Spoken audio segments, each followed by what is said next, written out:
যে আজ সঙ্গে স্পেশালিস্টে আমরা কাকে পেয়েছি। এমন একজনকে পেয়েছি যিনি আপনাদের ব্যক্তিত্বে শান দেওয়া শেখাবেন, জীবনের নানা ওঠাপড়ায় কিভাবে সামলে নেবেন সেটা তদবির করে শেখাবেন। আর জানাবেন মানুষের মনের ইতিউতিতে লুকিয়ে থাকা নানা রকম জটিল সময় কিভাবে মোকাবিলা করতে হয়। আপনাকে কিভাবে ঘুরে দাঁড়াতে হবে কঠিন সময়ে। মনের টাফনেস বাড়াবেন কিভাবে। রেডিওর এ প্রান্তে দুজন রয়েছে, বিশ্বজিৎ এবং মনীষা। সঙ্গে রয়েছেন একজন বিশেষ অতিথি। আমরা পেয়েছি আজকে সফট স্কিল বিশেষজ্ঞ মৃণাল চক্রবর্তীকে। আপনাকে আমাদের অনুষ্ঠানে স্বাগত। নমস্কার। আমরা দুজন এ প্রান্তে রয়েছি, এর সঙ্গে আমাদের শ্রোতা বন্ধুরা রয়েছেন। তারা চলে আসবেন প্রশ্ন নিয়ে আমাদের কাছে 22488085 এই নাম্বারে, অথবা আমাদের হোয়াটসঅ্যাপ করতে পারেন 9903059992 এই নাম্বারে। আমাদের ফেসবুক পেজ 100.1 FM গোল্ড এবং আকাশবাণী কলকাতা, এই দুটো পেজ থেকে লাইভ হচ্ছে। যারা শ্রোতা বন্ধুরা আপনারা রেডিও শোনার পাশাপাশি সোশ্যাল মিডিয়া অর্থাৎ ফেসবুকে লাইভ আমাদের অনুষ্ঠান দেখছেন, তার কমেন্ট সেকশনে এসে আপনি আপনার প্রশ্ন লিখে আমাদেরকে জানাতে পারেন। প্রথমেই যে প্রশ্নটা আপনার কাছে রাখবো, এই যে আপনি বিভিন্ন জায়গায় এখন মোটিভেশনাল স্পিকার হিসেবে যান। আমরা বিভিন্ন ক্ষেত্রে আপনাকে দেখি, সোশ্যাল মিডিয়াতে তো দেখি, টেলিভিশন, রেডিও, বিভিন্ন ক্ষেত্রেই আপনি মোটিভেট করেন মানুষকে। এটাই আপনার প্রধান কাজ। আপনাকে মোটিভেট করেছেন কে ছোটবেলা থেকে? নমস্কার সবাইকে। প্রথমেই আমি জানাবো এই মোটিভেশন ওয়ার্ডটার আগে পরে কিছু ওয়ার্ড আছে। আমার মনে হয় যদি ফাউন্ডেশন নিয়ে কথা না বলে আমি প্রশ্নে যাই, তাহলে হয়তো অনেকেই সেই ক্লিয়ারিটিটা পাবে না।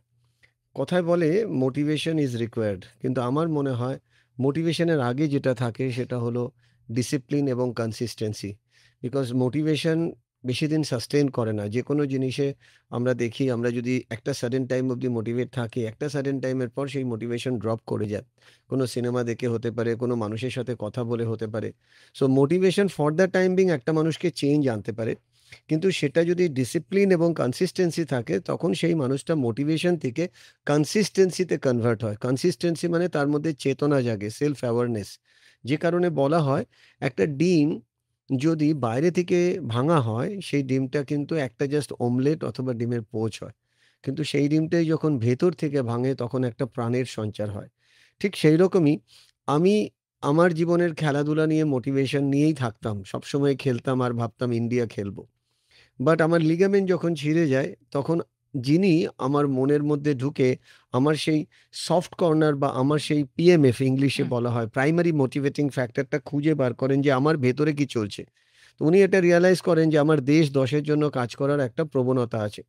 তখন তিনি আমার ওই সফট জায়গাটাকেই টাচ করে বললেন যে তোমার কাছে উপায় আছে। তুমি যদি উপায়কে যত্ন নিতে পারো আর সেই উপায়ের সাথে যদি রাস্তা খুঁজে পাও, তাহলে তোমাকে একটা স্লোগান বা একটা মিশন নিতে হবে। আর সেই মিশনটাকে একটা ডায়ালগ হিসেবে মনের মধ্যে সবসময় রিপিটেডলি বলতে হবে। এবং সেই ডায়ালগটা ছিল, এখন আমি প্রায়ই বলে থাকি, যে বোঝে সে খোঁজে, যে খোঁজে সে পায়। সো এই সামান্য একটা কথার মধ্যে অসামান্য অনেক কিছু লুকিয়ে আছে, সেটা তখন বুঝিনি। তো আমার যিনি গুরু, তিনি আমার হকির কোচ ছিলেন। এরকম আমার জীবনে বহু ধরনের গুরু আছেন যারা আমাকে বিভিন্ন সময় বিভিন্ন দিক থেকে গাইড করেছেন, এবং তাদের একটাই উদ্দেশ্য ছিল আমার ভেতরের আমি, যেটা ম্যাক্সিমাম সময় আজকের দিনে আমি জানি না বাবা-মারা বাচ্চাদের বলেন কিনা, বাট আমার বাবা-মা প্রায়ই বলতেন এবং দিদা ঠাকুমাও বলতেন, "জেগে, জেগে ঘুমাস না।" হুম। তো এই কথাটার মানেটা অনেক সময় আমরা মানে তাচ্ছিল্য করতাম ছোটবেলায়। বাট আজকে আমি এটা রিয়ালাইজ করি, জেগে, জেগে ঘুমানোর মানে উনি বলতে চেয়েছেন যে ভেতরের আমিকে যত্ন নাও আর ভেতরের আমিকে জাগিয়ে তোলো। যে আমি তোমার ভেতরে অনেক সময় ঘুমিয়ে থাকে, যেটাকে বলা হয় স্লিপিং জায়ান্ট বা অনেকটা সেই ভলকানোর মতন ভেতরে থাকে। সেই ভলকানোটাকে জাগানোর জন্যই উনি বোঝা, খোঁজা এবং পাওয়ার কথা বলেছিলেন। বোঝা মানে পিঠের বোঝা না, বোঝা মানে মাথায় কোনো কিছুকে আন্ডারস্ট্যান্ড করা। এবং উনি খুব সহজভাবে এটাই বলেছিলেন, যেটার কারণে আমি ট্রিগার্ড হয়েছিলাম, যে ওয়ার্ডটা আজকের দিনে খুব মানুষরা ইউজ করি আমরা রেগুলার লাইফে, যে আমার একটা প্যাটার্ন ছিল। উনি সেই এমন একটা ট্রিগারে হাত দেন যে আমার প্যাটার্নটাকে উনি শিফট করিয়ে রিপ্যাটার্ন করে দেন। সো উনি আমাকে বলেছিলেন যে, "দেখো, তুমি যাদের সাথে মেশো তুমি তাদের মতনই হবে।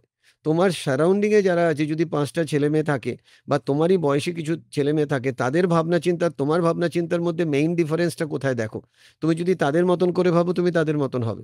তুমি যদি কোয়ালিফাইড লোকের সাথে মিট করো, তাহলে তুমি কোয়ালিফাইড লোকের মতন হবে। মানে এটাকে সুর দিয়ে, তাল দিয়ে যদি বলি, ordinary people talk about others, average people talk about things and great people talk about ideas. মানে তুমি গ্রেট পিপলদের সাথে যদি মেশো, তাহলে তোমার মধ্যেও গ্রেট পিপলের কোয়ালিটি ইনস্টল করা যাবে। আর সেটা যদি করতে চাও, তাহলে তোমাকে পড়াশোনা করতে হবে, যেটা সো কল্ড আমি খুব ভয় পেতাম। আমি যখন বললাম আবার পড়াশোনা, তখন উনি একটাই কথা বললেন, দেখো, মাস পিপল আর ক্লাস পিপল দিয়েই পৃথিবী তৈরি হয়, কিন্তু মাস থেকেই কিন্তু ক্লাস পিপল হয়। ওই মাস থেকে ক্লাস হয় কারা? যাদের ভেতরে সেই চেতনাটা জাগে, মানে যারা পরিবর্তন থেকে বিবর্তনে যায়।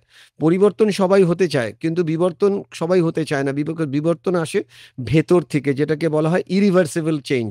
মানে একটা পাথরকে যদি আমরা দেখি, সেটা হিরে হয়ে যায়, কিন্তু হিরে থেকে কিন্তু আর সে কয়লাতে পরিণত হয় না। যেরকম হুম, আপনারা হয়তো জানবেন, যারা শ্রোতা আছেন, বা আপনারাও নিশ্চয়ই এটা জানবেন, একটা শুঁয়োপোকা একটা সার্টেন টাইমের পর প্রজাপতি হয়ে যায়। প্রজাপতি কিন্তু শুঁয়োপোকা হয় না। তো সেই ট্রান্সফরমেশন জিনিসটা খুব দরকার, যেটা আমার গুরু আমার সাথে সেই বাটন টাচ করেছিলেন বলে আজকে হয়তো আমি আমার যে রোল, সেটা সেকেন্ড ইনিংসের মতন আমার রোলটাতে আমি খেলছি আরকি। বেশ। এই মুহূর্তে বন্ধু আছেন আমাদের সঙ্গে, সরাসরি যাব বন্ধুর কাছে। হ্যালো, হ্যালো, হ্যালো, নমস্কার। হ্যাঁ, বলুন। নমস্কার। নমস্কার। বলছি অমল অমল বলছি। বাবু, হ্যাঁ বলুন। বলছি যে আজকে মোটিভেশন নিয়ে যে কথাটা হচ্ছে, সে প্রসঙ্গে একটা প্রশ্নই আমি করতে চাই, যে প্রত্যেকটা মানুষের মধ্যেই তো ছোট আমি, বড় আমি, দুটো আমি কাজ করে। হ্যাঁ, এখন আমি প্রশ্ন করবো এই জন্য যে এখন যা আমাদের সামাজিক পরিস্থিতি এবং কিছু কিছু উন্নতি, সমাজ বিবর্তন হচ্ছে, তাতে কোন আমির সঙ্গে কোন আমি মিললে আমাদের জীবনযাত্রাটা সুন্দর হবে, সহজ হবে, এই ব্যাপারে যদি আমি একটু আলোচনা করেন আপনাকে তাহলে আপনাকে একটা প্রশ্ন করতে চাই, যদি কিছু না মনে করেন। আপনার বয়স কত? বলুন। বলুন, আমার বয়স এখন ৭৪ বছর পেরিয়ে ১ মাস। এক্স্যাক্টলি। Thank you sir. উত্তরটা দিতে পারি? হ্যাঁ, অবশ্যই। আমার অভিজ্ঞতায় কথা বলবো। আমি বলছি না আমি স্কুল বা ডিকশনারি দেখে উত্তর দিই। যদি এটার উত্তর হয় যে আমাদের মধ্যে ছোট আমি, বড় আমি স্যারকে রেসপেক্ট দিয়ে বলবো, বা যে সমস্ত শ্রোতা বাড়ি থেকে দেখছেন, আপনারা ইমিডিয়েট একটা সাদা কাগজ নিন, ইমিডিয়েটলি।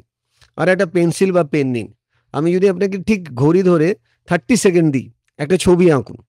আমরা দেখব যে কজন এই ছবিটা আঁকবেন, প্রত্যেকেই কিন্তু ছবিটা আঁকার পর যদি আপনার বাড়ির আশপাশে কোনো কিন্ডারগার্টেন স্কুলে গিয়ে ছবিটা টানান, সবাই বলবে যে এই ছবিটা তো ৫ বছরের বাচ্চার ছবি। মানে এটা একটা সাইকোলজিক্যাল টেস্ট। আমাদের প্রত্যেকের মধ্যেই একটা ছোট আমি সবসময়ই জেগে আছে। কিন্তু আমরা অনেক সময় বড় আমিকে তুষ্ট করতে গিয়ে ছোট আমিকে ভুলে যাই। তো সেইজন্য বলা হয় age is just a number. So মাইন্ডকে রোজ নার্চার করা উচিত। যেরকম শরীরের ফুড দরকার, সেরকম মাইন্ডেরও ফুড দরকার। এটা পুরোটা সাবজেক্টিভ। কোন সময় আপনি ছোট আমিকে ভ্যালু দেবেন, কোন সময় আপনি বড় আমিকে ভ্যালু দেবেন। আর এটার জন্যই হচ্ছে যেটা দরকার, সেটা হচ্ছে সেলফ অ্যাওয়ারনেস। মানে আমার ভেতরে আমার চেতনা যেন আমাকে সবসময় আলোকিত করে। আমি একটা ছোট্ট গল্প বলবো না, একটা সিচুয়েশন দেবো। আমি স্যারের হয়তো লাইন বাই লাইন উত্তর দিতে পারছি না, কিন্তু আমার মতন করে এই কথাটা শুনে আমার মনের মধ্যে যে কটা কথা আসলো সেটাই বলছি। ধরুন, একটা বাচ্চাদের স্কুলে একটি ম্যাডাম তার বাচ্চাদেরকে বলল, আপনারা সবাই চোখ বন্ধ করুন, বা তোমরা সবাই চোখ বন্ধ করুন। ধরুন আপনি সেই বাচ্চা। এবার ম্যাডাম বলছেন যে তোমরা মনে করো তোমরা চিড়িয়াখানায় গেছো তোমার মায়ের সাথে। বেশ কিছুক্ষণ হাঁটার পর তুমি দেখলে একটা ছোট পাখিদের খাঁচা, তারপরে বড় পাখিদের খাঁচা, তারপরে ছোট অ্যানিম্যাল, তারপরে বিগ অ্যানিম্যাল। এই করতে করতে ওয়াইল্ড অ্যানিম্যালের খাঁচার সামনে, একটা সিংহের খাঁচার সামনে মা এসছে যখন, তখন চোখ বন্ধ করে আপনি কিন্তু দেখছেন বা শুনছেন। তখন তুমি দেখতে পাচ্ছ সামনে একটা আইসক্রিম পার্লার। তুমি মাকে বলছো, মা তুমি আমাকে একটা আইসক্রিম দেবে? এবার যেই তোমার মা আইসক্রিম আনতে যাচ্ছে, তুমি দেখছো সিংহের খাঁচার মধ্যে একটা ছোট্ট বাচ্চা সিংহ। তাকে তুমি যেই না কাছে গেছো, দেখছো দরজাটা খোলা। আর ঠিক সেই সময় যদি সিংহটা তোমার দিকে লাফ দেয়, তখন তুমি কি করবে? সো এটার একটা ম্যাক্সিমাম উত্তর আসে যে আমি পিছন দিকে পালাবো, আমি মা বলে চেঁচাবো। কিন্তু এটার একটা খুব সুন্দর উত্তর আছে, সর্বপ্রিয়ানন্দ মহারাজের উত্তর, যে তোমার চোখ খুলে যাবে, বিকজ তুমি ঘুমাচ্ছিলে। তো দ্যাট ইজ দ্য অ্যাওয়ারনেস। আমরা কতটা কনসিয়াসলি অ্যাওয়ার থাকি। আমরা অনেক সময় না পৃথিবীর এই জালচক্র বা সিনেমা চক্রের মধ্যে একটা রোল হয়ে যাই, যে কারণে সিনেমা দেখতে দেখতে যেরকম আমরা কাঁদি, সেই রকম আমরা জীবন দেখতে দেখতে না, জীবনটা তো একটা সিনেমার মতন, আমরা এতটা ইনভলভ হয়ে যাই, তখন মেন্টালি ইমোশনালি এতটা অ্যাটাচড হয়ে যাই, তখন আমার মধ্যে আমিত্বটা হারিয়ে যায়, তখন আমরা সিচুয়েশনের মতন বয়ে যাই অনেক সময়। খুব ভালো লাগলো উত্তরটা। আমাদের যারা শুনছেন এবং ফেসবুক লাইভ দেখছেন তারাও কিন্তু অনেকেই কমেন্ট করছেন। শুভ্রা রায় একটা শুভেচ্ছা বার্তা পাঠিয়েছেন, কুশল চক্রবর্তী তিনিও তাই। তিলক পাল লিখছেন, অনেক অনেক শুভকামনা ও অকৃত্রিম ভালোবাসা জানালাম উত্তরপাড়া থেকে। কাকলি মুখার্জি তিনিও বলছেন আপনাকে অনেকদিন পর উনি কোনো অনুষ্ঠানে দেখছেন, ভালো লাগছে। বর্ণালী বিশ্বাস বলেছেন দারুণ কথা। শর্মিষ্ঠা মণ্ডল আপনাকে শুভেচ্ছা জানিয়েছেন। শুভঙ্কর বিশ্বাস বলেছেন কথাগুলো মনে লাগলো। এরকম নানা রকম উত্তর পাচ্ছি এবং প্রশ্ন একটি পেয়েছি এখান থেকে, সেই প্রশ্নে যাব। নিবেদিতা প্রশ্ন করেছেন। তার বক্তব্য হচ্ছে এখনকার জেনারেশন প্রচুর মোবাইল ফোন ঘাঁটে। আমরা গার্জিয়ান হিসেবে এই মোবাইল ফোন ঘাঁটা থেকে তাদের বিরত করব কিভাবে? মানে প্রচুর বকা মারায় কিছুই হচ্ছে না আরকি। এই প্রশ্নের উত্তর নেব, তার আগে আরো একজন বন্ধু ফোনে আছেন, আমি সরাসরি যাব সেই বন্ধুর বেশ। কাছে। হ্যালো, হ্যাঁ, নমস্কার বিশ্বজিৎ দা। শঙ্কর বাগ, মশারহাট, হুগলি থেকে। উনি বলুন। আমাদের thank you, নমস্কার। রেগুলার প্রশ্ন করেন এবং বাহ! ওনার যে উৎসাহ, এটাতে আমরা মুগ্ধ। ওয়াও! বলুন। বিশ্বজিৎ দাকে ধন্যবাদ, অসংখ্য ধন্যবাদ। বলুন। আর স্যারকেও অসংখ্য ধন্যবাদ। ঘটনা শুনতে ভীষণ ভালো লাগছে। স্যারকে যা প্রশ্ন আছে, এই যে আমরা অনেক সময় স্কুলে বা শিক্ষকরা অনেক সময় যখন কম্পিউটার ক্লাসে, যখন কোনো কম্পিউটার ক্লাস করছি, অনেক সময় দেখা যাচ্ছে ও যেটা করছে আমরা দেখে দেখে করছি, কিন্তু স্যারেরা অনেক সময় বলে যে ওরটা দেখো না, তুমি নিজে কিভাবে করবে সেইটা তুমি সেইভাবে মোটিভেট করার চেষ্টা করো। আমার প্রশ্ন অনেক সময় আছে যে ছেলেটা পাচ্ছে না, সে ভাবছে আমি কি করে মোটিভেট করবো, ওটা আমি দেখে দেখেই করবো। এইটা নিয়ে যদি একটু বলেন খুব ভালো হয়। নমস্কার। মানে উনি বলতে চাইছেন মোটিভেশন কারো থেকে দেখে মোটিভেট হওয়া, না নিজে সেলফ মোটিভেটেড হওয়া যায়? নিজেকে নিজে মোটিভেট করতে পারি? ওকে।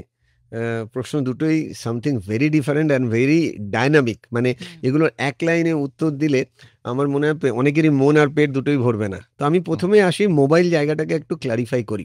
নিবেদিতার মোস্ট প্রশ্ন অফ দ্য ছিল। টাইম, আমার অভিজ্ঞতা থেকে বলছি, এগুলো মানুষ ঘাটার অভিজ্ঞতা।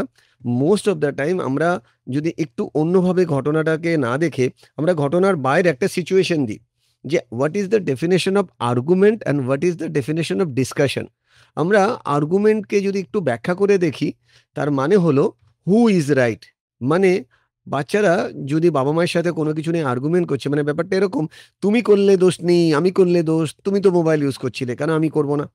তুমি তো কথা বলার সময় আমার দিকে না তাকিয়ে মোবাইলে তাকিয়েছিলে, তাহলে আমি যখন গেম খেলছিলাম তুমি প্রশ্ন করছিলে, আমি কেন তোমার চোখের দিকে তাকাবো? তো হুম। এটাকে বলা হয় আর্গুমেন্ট করা, যেখানে তর্কর সাথে তর্ক চলতেই থাকবে। এবার আসি ডিসকাশন। ডিসকাশন মানে হোয়াট ইজ রাইট, মানে আমার বয়সের জন্য আমার কি করা উচিত, সেটা আমার বাবা মা যখন আমাকে গাইড করছে, তখন আমার বাবা মায়ের প্রতি ভক্তি, শ্রদ্ধা, বিশ্বাস যদি থাকে, তাহলে কিন্তু আমি বাবা মায়ের সাথে আর্গুমেন্টে যাব না, ডিসকাশনে যাব। মানে ব্যাপারটা এরকম, হোয়াট ইজ রাইট মানে আমার হতেই পারে আমার কোনো কিছু পছন্দ হচ্ছে না বাবা মায়ের কোনো ইনস্ট্রাকশন, তাহলে আমি যদি এটা ডিসকাশন মোডে যাই, আচ্ছা বাবা, আমাকে একটু বুঝিয়ে বলো, আমার মোবাইল ছাড়া তো চলবে না পড়াশোনা করা। ইভেন আজকের দিনে সবাই বলছে সোশ্যাল মিডিয়ায় কি কি হচ্ছে তুই জানিস না, তাহলে সবার অ্যাকাউন্ট আছে, আমার কেন থাকবে না বাবা? তোমার কি মনে হয়, তোমারও তো অ্যাকাউন্ট আছে, তাহলে তোমার কি মনে হয় আমার কিভাবে জিনিসটা থেকে উত্তর দেওয়া উচিত? মানে একটা বাচ্চা প্রোঅ্যাক্টিভ ম্যানারে তার বাবা মায়ের সাথে কথা বলছে, সেখানে তার বাবা মা একটু সামনে বসে জিনিসটার প্লাস পয়েন্ট মাইনাস পয়েন্ট বুঝিয়ে এবং বন্ধুদেরকে সে কিভাবে হ্যান্ডেল করবে তার টেকনিক্যাল স্কিল যদি শেখাতে পারে, আমার মনে হয় বাচ্চারা, অনেক বাচ্চাই কিন্তু আর্গুমেন্ট না করে ডিসকাশন করবে। বাট আজকের ডেটে আমি যখন আমার চেম্বার করি, আমি আমার যখন বিভিন্ন জায়গায় বিভিন্ন স্কুল, কলেজ, ইউনিভার্সিটিতে যাই, বাচ্চাদের মধ্যে আর্গুমেন্টিভ স্টেজটা বেশি, এই কারণে, তার কারণ অ্যাঙ্গার একটা বিরাট ইস্যু হয়ে দাঁড়িয়েছে। আজকাল খুব ছোট বাচ্চাদের ক্ষেত্রেও বাবা মা যদি মোবাইল দেওয়া কোনো সময় দিয়ে থাকে, তারপরে দেবে না কেন? সবার আছে, আমার থাকবে না কেন? ইভেন কালকেও আমার চেম্বারে এরকম ৫ জন এসছিলেন, যে সমস্ত বাবা-মা বাচ্চাদের দ্বারা মানে রীতিমতো মার খাচ্ছেন। কেন? মোবাইল বা ট্যাব তাকে দেওয়া হচ্ছে না কেন? মানে আজকের দিনে কিন্তু এটা একটা ক্লিনিক্যাল অ্যাডিকশন বা ডিজিজ হয়ে দাঁড়িয়েছে। সো সেক্ষেত্রে আমার মনে হয় মোবাইল নিয়ে উত্তর ওইভাবে তো আমি দিতে পারবো না।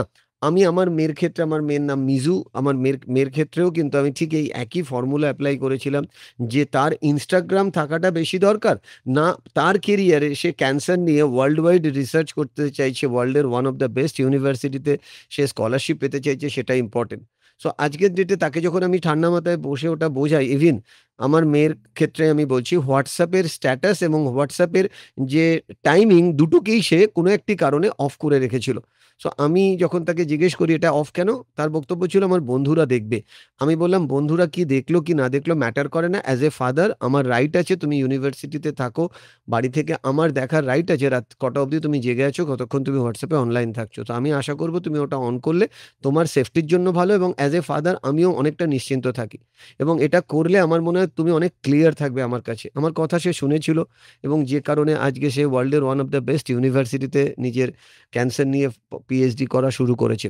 আমার মনে হয় অনেক বাবা-মা এটা ফেস করেন। আমার মনে হয় একটু যখন তাদের মুড ভালো থাকবে, তার সাথে তার ফ্রিকোয়েন্সি ম্যাচ করে, তার গলার টোনালিটি ম্যাচ করে যদি আমরা কথা বলি, আমার মনে হয় বাচ্চারা বুঝবে। বুঝবে না তা হতে পারে না। বেশ। পরের প্রশ্নে আমরা যাব। আগেই প্রশ্ন আমরা পেয়েছি সেলফ মোটিভেশনের, কিন্তু তার আগে অনেকে আমাদেরকে টেক্সট প্রচুর প্রশ্ন করছেন, আসছে। ইনবক্সে হুম। আসছে এবং বলছে আপনার পেজে এই লিঙ্ক ফলো করতে, যাতে তারা আপনার পেজ থেকেও এটা দেখতে পায়। হ্যাঁ, হ্যাঁ, অর্থাৎ হ্যাঁ। আপনার পেজে যদি লিঙ্কটা আপনি একবার ফলো করে দেন আপনার ফোন থেকে, তাহলে আচ্ছা, যারা বন্ধুরা আছেন তারাও কিন্তু আপনার পেজ থেকেও দেখতে পাবে। আচ্ছা। আমাদের পেজে অনেকেই এখন দেখছেন এবং তাহলে তারা আমি কি দেখছেন। সেটা হ্যাঁ, ট্রাই একটু করব? হ্যাঁ, ফলো করে দিন নিশ্চয়ই। একটু। আচ্ছা। এবং প্রচুর প্রশ্ন আসছে এবং প্রত্যেকটি প্রশ্ন একটি অন্যটির থেকে আলাদা এবং প্রত্যেকটি প্রশ্ন খুব জেনুইন প্রশ্ন। আমি আবারও বলছি আমাদের মধ্যে আজকে রয়েছেন সফট স্কিল বিশেষজ্ঞ মৃণাল চক্রবর্তী।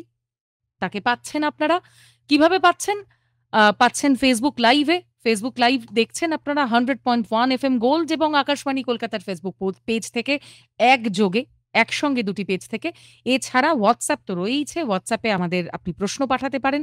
প্রশ্ন পাঠাতে পারেন ফোন করেও। 9903059992 এই নাম্বারে এসে হোয়াটসঅ্যাপে আপনি আপনার প্রশ্ন পাঠিয়ে দিন, অথবা সরাসরি আসুন আমাদের কাছে 22488085 এই নাম্বারে এসে আপনি আপনার প্রশ্ন আমাদের কাছে বলবেন। আমরা না, আজকে আমাদের সঙ্গে বিশেষজ্ঞ রয়েছেন, তিনি বলবেন আপনার প্রশ্নের উত্তর। ইতিমধ্যে আমাদের কাছে প্রশ্ন রয়েছে মোটিভেশন নিয়ে। আমরা অন্যের দ্বারা মোটিভেটেড হব না সেলফ মোটিভেশন? আমরা নিজেকে মোটিভেট করতে পারি? কি করে নিজেকে মোটিভেট করব? যখন আমার কাছে কেউ নেই, নিজেকে একাকী লাগছে, নিঃসঙ্গ লাগছে, তাহলে সেলফ মোটিভেটেড হব কি করে? প্রত্যেকটি প্রশ্নতেই আমরা প্রথমেই বলি প্রচুর প্রশ্ন আসছে মৃণালবাবু। হুম। প্রত্যেকটি প্রশ্ন যদি উত্তর দিতে যাই, আমাদের আলোচনা ১১টা থেকেও আরো বাড়বে। আমরা চাইবো খুব ব্রিফলি আপনার মূল পয়েন্টগুলো আপনি যাতে তবে এই আমাদের প্রশ্নে আমরা থাকবো। লিসনারদের তবে কাছে তার আগে হুম। আরো একজনকে আমরা নিয়েছি, তার প্রশ্নটাও নিয়ে নিই। হ্যাঁ। হ্যালো, এ তো আমার কাছে সে একটার পর একটা তীর হ্যালো, আসছে আরকি। কে হ্যালো, আছেন? হ্যাঁ, হ্যালো? হ্যালো। হ্যালো? হ্যালো।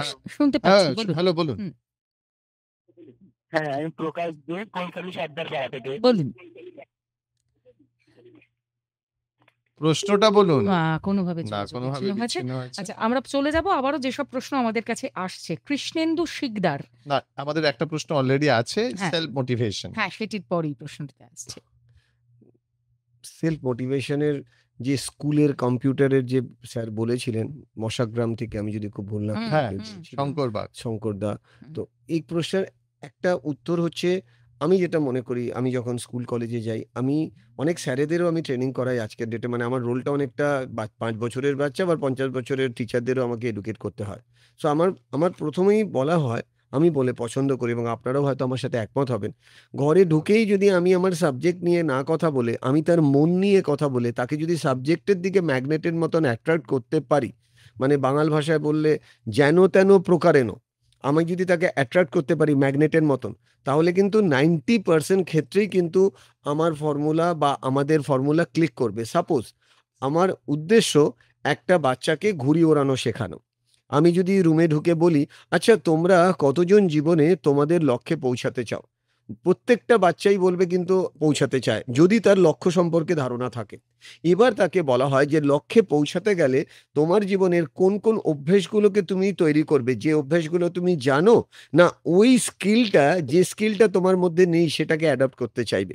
একটু বড় বাচ্চা হলে অবশ্যই বলবে যে স্কিলটা আমার মধ্যে নেই সেটা আমি অ্যাডাপ্ট করতে চাই। তো যখন যে স্কিলটা আমার মধ্যে চাই সেটা অ্যাডাপ্ট করতে গেলে নিশ্চয়ই আমাকে নতুন কিছু শিখতে হবে। অতএব নতুন কিছু শিখতে গেলে হয়তো কোনো পুরনো অভ্যাস বদলাতে হবে। এবার এই পয়েন্টে নিয়ে এসে ইংলিশে আমি একটা কোটেশন দিই, যেটা আমার পছন্দের এবং আমার প্রিয় কোটেশন, আমার গুরুর দেওয়া কোটেশন, যে remember Mrinal, old habit never open a new door. পুরনো অভ্যাস দিয়ে নতুন দরজা কোনোদিনও খুলতে পারে না। তার মানে তুমি যদি মোবাইলের মতন নিজেকে ছোট মোবাইল থেকে বড় মোবাইল, বড় মোবাইল থেকে টাচ মোবাইল এইভাবে নিজেকে যদি আপডেট করতে পারো, তাহলে তুমি নিজেকে কমফোর্টেবল থেকে আনকমফোর্টেবল হলেই তবে নতুন জিনিস শিখবে। যেরকম সাইকেল চালানোর ক্ষেত্রে, সাঁতার কাটার ক্ষেত্রে বহু মানুষ আমরা আছি যারা লুকিয়ে, লুকিয়ে সাঁতার শিখেছি, লুকিয়ে, লুকিয়ে সাইকেল শিখেছি।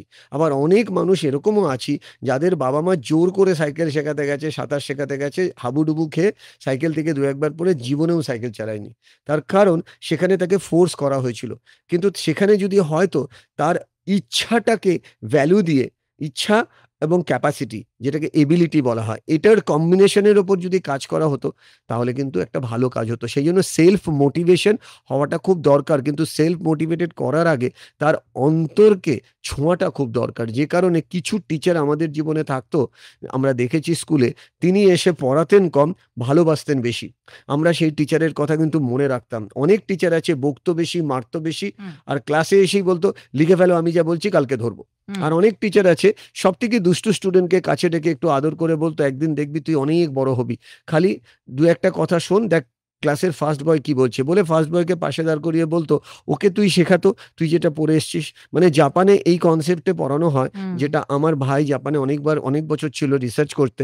ওর বক্তব্য থেকে শুনেছি যে একটা ভালো বাচ্চাকে আর একটা মিডিওকার বাচ্চাকে আর একদম নিচের দিকে যে পড়াশোনা ভালো পাচ্ছে না, ৩ টে বাচ্চাকে একসাথে একটা প্রজেক্ট দিল। এবং বাচ্চারা বাচ্চাদের থেকে, মানে ১২ বছরের সাথে ১২ বছরকে যদি ম্যাচ করানো যায়, তাহলে তারা যেভাবে জিনিসটা শেখে, কিন্তু সেটাই যখন একটা ৪০, ৫০, ৫৫, ৫৬ বছর তাকে জোর করে শেখাচ্ছে, দুটো কিন্তু এক নয়। সেইজন্য হুম। খেলতে, খেলতে শেখা, শিখতে, শিখতে খেলা, যেটাকে বলে ফান অ্যান্ড লার্ন। আমার মনে হয় self motivation fun and learn থেকে আসতে পারে। বেশ। প্রচুর প্রশ্ন আসছে। আমি একে, একে প্রশ্নগুলোতে যাই। কৃষ্ণেন্দু শিকদার লিখছেন, তার একটা প্রশ্ন আছে। তিনি বলেছেন, "আমরা কিভাবে মনের যত্ন নিতে পারি?" ওয়াও! Very good question. মনের যত্ন নিতে গেলে আমি আর হাতের এই বোতলটা দেখাতে পারব। যেরকম যদি ধরুন আমার এই বটলের মধ্যে জল আছে। এবার এই বটলটা প্লাস্টিকের বটল। যদি এটা খুব দামি একটা কন্টেনার হয়, তাহলে জলটা ভালো থাকবে না প্লাস্টিকের বোতলে জল ভালো থাকবে? এই প্লাস্টিকের বটলটার খুব বেশি হলে দাম হবে ৳৮, ৳১০, ৳১২, ৳১৫। নাও দ্যা কোয়েশ্চেন ইস, প্লাস্টিকের বোতলে জলটা যা না থাকবে, কাঁচের বোতল বা দামি একটা বোতলে অনেক ভালো থাকবে। তাই নয় কি? তার মানে মনকে যত্ন নিতে গেলে শরীরের যত্ন নিতে হবে। Because physiology and psychology both ওয়েতে যায়। যদি ফিজিওলজি এবং সাইকোলজিকে প্রপারলি মার্জ করা যায় তাহলে সিনার্জি ফর্ম করে। সেই ছোটবেলার বাবার সেই গল্প, যে এক বাবা তার ৫ বাচ্চাকে ৫ টা লাঠি দিয়েছিল, ৫ টা লাঠি ভেঙে ফেলেছিল। কিন্তু ৫ টা লাঠিকেই যখন একসাথে দিয়েছিল তখন তারা ভাঙতে পারেনি। অতএব মেসেজ একটাই, যে আমরা যদি আমাদের জীবনে সফল হতে চাই তাহলে আমাদের সিনার্জি ফর্ম করতে হবে ফিজিওলজির সাথে সাইকোলজি। যেরকম রেগুলার যদি আমি এক্সারসাইজ করি তাহলে আমার মন যতটা ভালো থাকবে, আমি রেগুলার বিছানায় শুয়ে যদি বলি কালকে থেকে এক্সারসাইজ করব, তাহলে এক থাকবে না। আরেকটা উদাহরণ দিই, পৃথিবীর সবথেকে দামি গাড়ির মধ্যে রোলস রয়েস একটি গাড়ি পড়ে। আজকের ডেটে যদি আমরা গুগল সার্চ করি the highest price of Rolls Royce, তাহলে অনেকেই দেখব সেই গাড়িটার দাম, অনেকে বিশ্বাস করবেন না, ২০০ কোটি টাকা। প্যারালালি আজকে যদি গুগল সার্চ করে আমরা লিখি পৃথিবীর সবথেকে দামি বাড়ি কোনটা, আপনারা গুগল সার্চ করে দেখবেন ধীরুভাই আম্বানির ছেলের ছেলে যে বাড়িতে থাকে সেই বাড়ি, আন্টালিস না অ্যান্টালিয়া এরকম, অথবা বাকিংহাম বাকিংহাম প্যালেস প্যালেস। কে যদি নিলামে দেওয়া হয় তাহলে নাকি সব থেকে বেশি দাম উঠবে, এটা বলা হয়।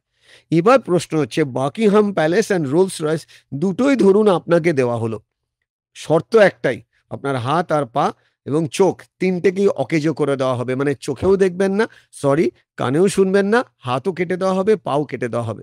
আমার মনে হয় কোনো সুস্থ পৃথিবীর মানুষ কেউ বলবেন না ওই বাড়িতে আর ওই গাড়িতে আপনি চড়বেন। তার কারণ আপনি স্বীকার করছেন আপনার শরীরের দাম ওই দামি রোলস রয়েস বা ওই দামি বাকিংহাম প্যালেসের থেকে অনেক বেশি। অতএব সেই শরীরের মধ্যে যদি মন থাকে, সেই শরীরের কতটুকু যত্ন আপনি নেন, কতদিন সকালবেলা উঠে নিজের সাথে নিজেকে সময় দেওয়ার জন্য অন্তত এসএমএস অ্যাক্টিভিটি করেন। So what is SMS activity? S for stretching, M for mobility and S for strength. This is very very basic things. একটা মানুষ যদি তার এই তিনটে জিনিসের যত্ন নিতে পারে, I can give it the assurance তার মন অটোমেটিক্যালি ভালো থাকবে। বিকজ মন হচ্ছে এমন একটা জিনিস যেটাকে নার্চার করতে হয়, নাড়াচাড়া করতে হয়। একটা জমিতে আপনি যদি চাষ করে আপেলের বীজ লাগান, আপেল গাছ হবে। আপনি যদি সেই জমিতে ফুল গাছ লাগান, ফুল গাছ হবে। কিন্তু সেই জমিতে চাষ না করে ফেলে যদি রাখেন, তাহলে তার মধ্যে অনেক উইড হবে, মানে ঘাস ফুস হবে। ঠিক সেরকম শরীরের যত্ন নিন, মন অটোমেটিক্যালি যত্নে থাকবে। বেশ, আরো ডিটেলসে জানতে গেলে হয়তো আমাদের পরে আরো ডিটেলসে আসতে আরো হবে। ডিটেলসে আসতে হবে। একটি প্রশ্ন এসে পৌঁছেছে আমাদের কাছে। প্রশ্ন করেছেন যিনি, তিনি লিখছেন যে যেকোনো বিষয়ে কাজ করতে গেলে আজকাল সে কোনো অভিভাবক হন বা ছাত্র হন বা সাধারণ মানুষ, মোবাইল তো ভীষণ বড় ভরসা। সারাক্ষণই আমরা মোবাইলে প্রচুর কাজ করে থাকি। আমাদের অফিসিয়াল কাজও চলে। অফিসিয়াল কাজ চলে, কখনো ধরুন নিজের ব্যক্তিগত ব্যবসার কাজ চলে। মোবাইলটা একটা ভরসার জায়গা। অনলাইন থাকতেই হয়। অনলাইন পড়াশোনাও রয়েছে। এ থেকে একটা অ্যাডিকশন হওয়ার খুব প্রবণতা তৈরি হয়। হুম। এই অ্যাডিকশনকে আমরা এভয়েড করব কি করে? এই প্রশ্নের উত্তরটা এক লাইনে দেওয়া যাবে না। আর হুম। আমি যদি ঘড়ির দিকে তাকাই, তাহলে আমার হাতে আছে 1 মিনিট। ঠিক। যদি 1 মিনিটকে 60 সেকেন্ডের জায়গায় 30 সেকেন্ড বলি, একটাই কথা বলবো, সমস্ত নোটিফিকেশন অফ করতে হবে। মালিক হতে হবে আমাকে। ফোন আমাকে কন্ট্রোল করবে না, আমি ফোনকে কন্ট্রোল করব। কোন অ্যাপ কখন ইউজ করব তার আগে থেকে প্ল্যান দরকার। Because there is a very good example, start before you start. আপনি শুরুর আগে যদি শুরু না করেন, তাহলে শেষ হওয়ার আগে আপনি শেষ হয়ে যাবেন। অতএব সময়কে আপনাকে রেসপেক্ট দেওয়ার জন্য সময়ের সাথে সম্পর্ক তৈরি করতে হবে। আরো ডিটেলস উত্তর নিশ্চয়ই পরে আমি দিতে পারবো। বেশ। দেবশ্রী আচ্ছা, চক্রবর্তী হুম। তিনি লিখছেন, মৃণাল স্যারের কাছে প্রশ্ন, সারাদিন কি কি কাজ করব সেই রুটিন করলেও সেই রুটিন ঠিকমতো মেনটেন করা যায় না। কিভাবে রুটিন মেনটেন করে দিনটাকে প্রোডাক্টিভ করা সম্ভব? ওকে, এটা আহ, এতটাই কমন কোশ্চেন আমার কাছে। প্রত্যেকটা সময় আইআইটিতে গেলে বা রামকৃষ্ণ মিশনের যে ক্লাসগুলো আমি করাই, বিভিন্ন স্টুডেন্টরাই একই প্রশ্ন করে। এটার খুব সুন্দর একটা মজা করে আমি আমার উত্তর দিই আমার অভিজ্ঞতা থেকে। যে কোনো খাবার খুব টেস্টি হয় দুটো ইনগ্রিডিয়েন্টের জন্য, আর সেই দুটো ইনগ্রিডিয়েন্টই খুব সামান্য পরিমাণে দিতে হয়।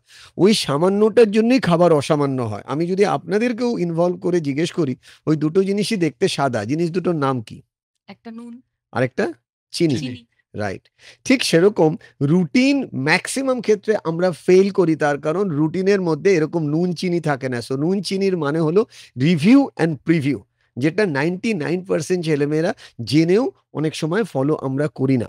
মানে ব্যাপারটা অনেকটা এরকম, রুটিনটা যদি এভাবে বানানো হয় 6টা থেকে 8টা, 8টা থেকে 10টা, 10টা থেকে 12টা, এভাবে 2 ঘন্টার গ্যাপ রেখে রেখে, এবং প্রত্যেকটা ওই 2 ঘন্টা অন্তর 5 মিনিটের একটা ছোট ব্রেক, বা অনেকে 1 ঘন্টা রুটিনও বানিয়ে 2 মিনিটের ব্রেক রাখতে পারে। ওই ব্রেকটার পারপাস হচ্ছে রিভিউ করে দেখা আমি যে টার্গেটটা নিয়েছি তার কতটা আমি অ্যাচিভ করতে পারলাম। পুরোটা যদি নাও পারি, ছোট্ট করে একটা নোট নিয়ে নেওয়া যে আমি 2টো অঙ্ক হয়তো করতে পারিনি, বা 4টে ফোন কলস করার ছিল, তার মধ্যে 3টে করেছি, একটা করা হয়নি। এটা হলো রিভিউ হলো। সো রিভিউ মানে যেটা ঘটে গেছে তার ফিডব্যাক। এবার এটাকে আমি প্রিভিউয়ে কনভার্ট করব, মানে এর পরের যে 2 ঘন্টা তখন আমি যে কাজগুলো আছে সেগুলোকে একটু তাড়াতাড়ি করে ওটাকে যদি ওর মধ্যে কম্পার্টমেন্টের মধ্যে আমরা ঢুকিয়ে নিতে পারি। মানে ব্যাপারটা অনেকটা এরকম, আমরা যদি গাড়ি চালাতে থাকি, অনেকটা দূরে 300 কিলোমিটার যাব, এভরি 50 কিলোমিটার আমরা একটা ব্রেক নেব। এবার ঘড়ি ধরে আমরা ডিসাইড করেছি 10টায় স্টার্ট করব, 3টের মধ্যে সেই ডেস্টিনেশনে পৌঁছাবো। এবার 12টার সময় যেখানে ব্রেক নেওয়ার কথা, দেখা গেল সেখানে জ্যামের জন্য আমরা 12টা 10-এ পৌঁছালাম। এই যে ব্রেকটা ছিল 10 মিনিটের, আমার 10 মিনিটটা রাস্তাতে বেরিয়ে গেছে। তাহলে আমি কি করতে পারি?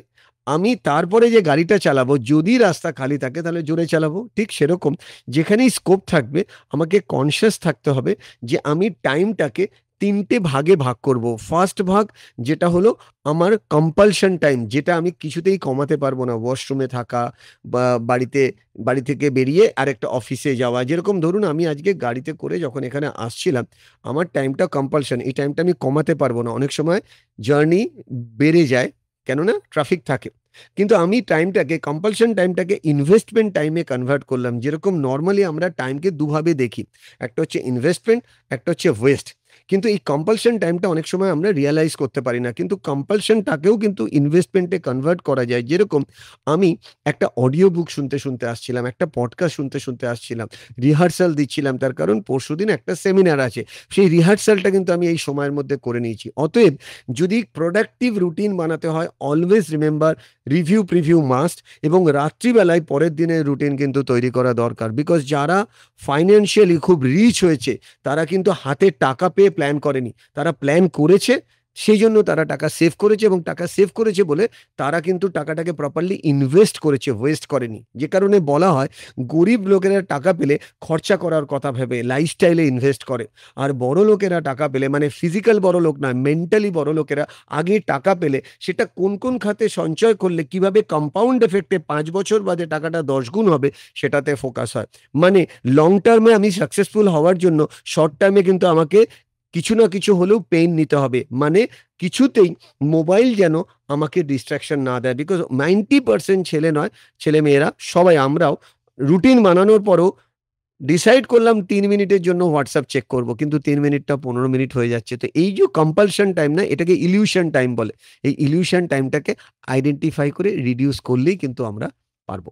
বেশ। কলেজ জীবনে, স্কুল জীবনে, বিশেষত কলেজ ইউনিভার্সিটি জীবনে ছেলে মেয়েদের কাউকে ভালো লাগছে, প্রেমে পড়ছে, হুম, কিছুদিন পরেই স্বপ্নভঙ্গ হচ্ছে, ব্রেকআপ হুম, হচ্ছে। প্রেম ভেঙে যাচ্ছে, হুম, কিছুতেই মন বসছে না, হুম।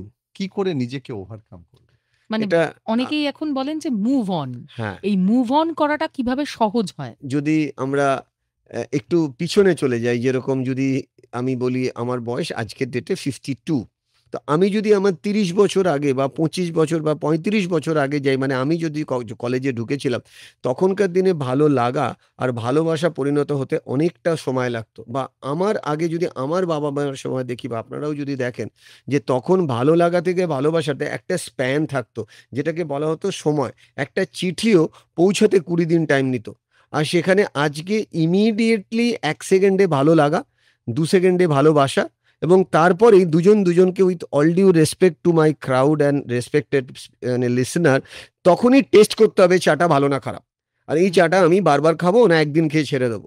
সো ওই যে ইনস্ট্যান্ট গ্র্যাটিফিকেশনের যে মানসিকতা আজকের জেনারেশনের মধ্যে হয়েছে, সেখানে আগেই আমি কি পাবো সেই সম্পর্কে কখনো টিকতে পারে না। যে কারণে আজকের দিনের ফেইলিউর রেট বা এই রিলেশনশিপের রেট হচ্ছে, মানে 98% ক্ষেত্রে ব্রেকআপ হচ্ছে। আমার কাছে রোজ এই একই কোয়েশ্চেন নিয়ে প্রচুর ছেলেমেয়েরা আসছে, এবং খালি ছেলেরা নয় আর মেয়েরা নয়, বাবা-মারাও আসছে যে আমি বাচ্চাকে কন্ট্রোল করতে পারছি না, তার কারণ তার নাকি ব্রেকআপ হয়েছে। হুম।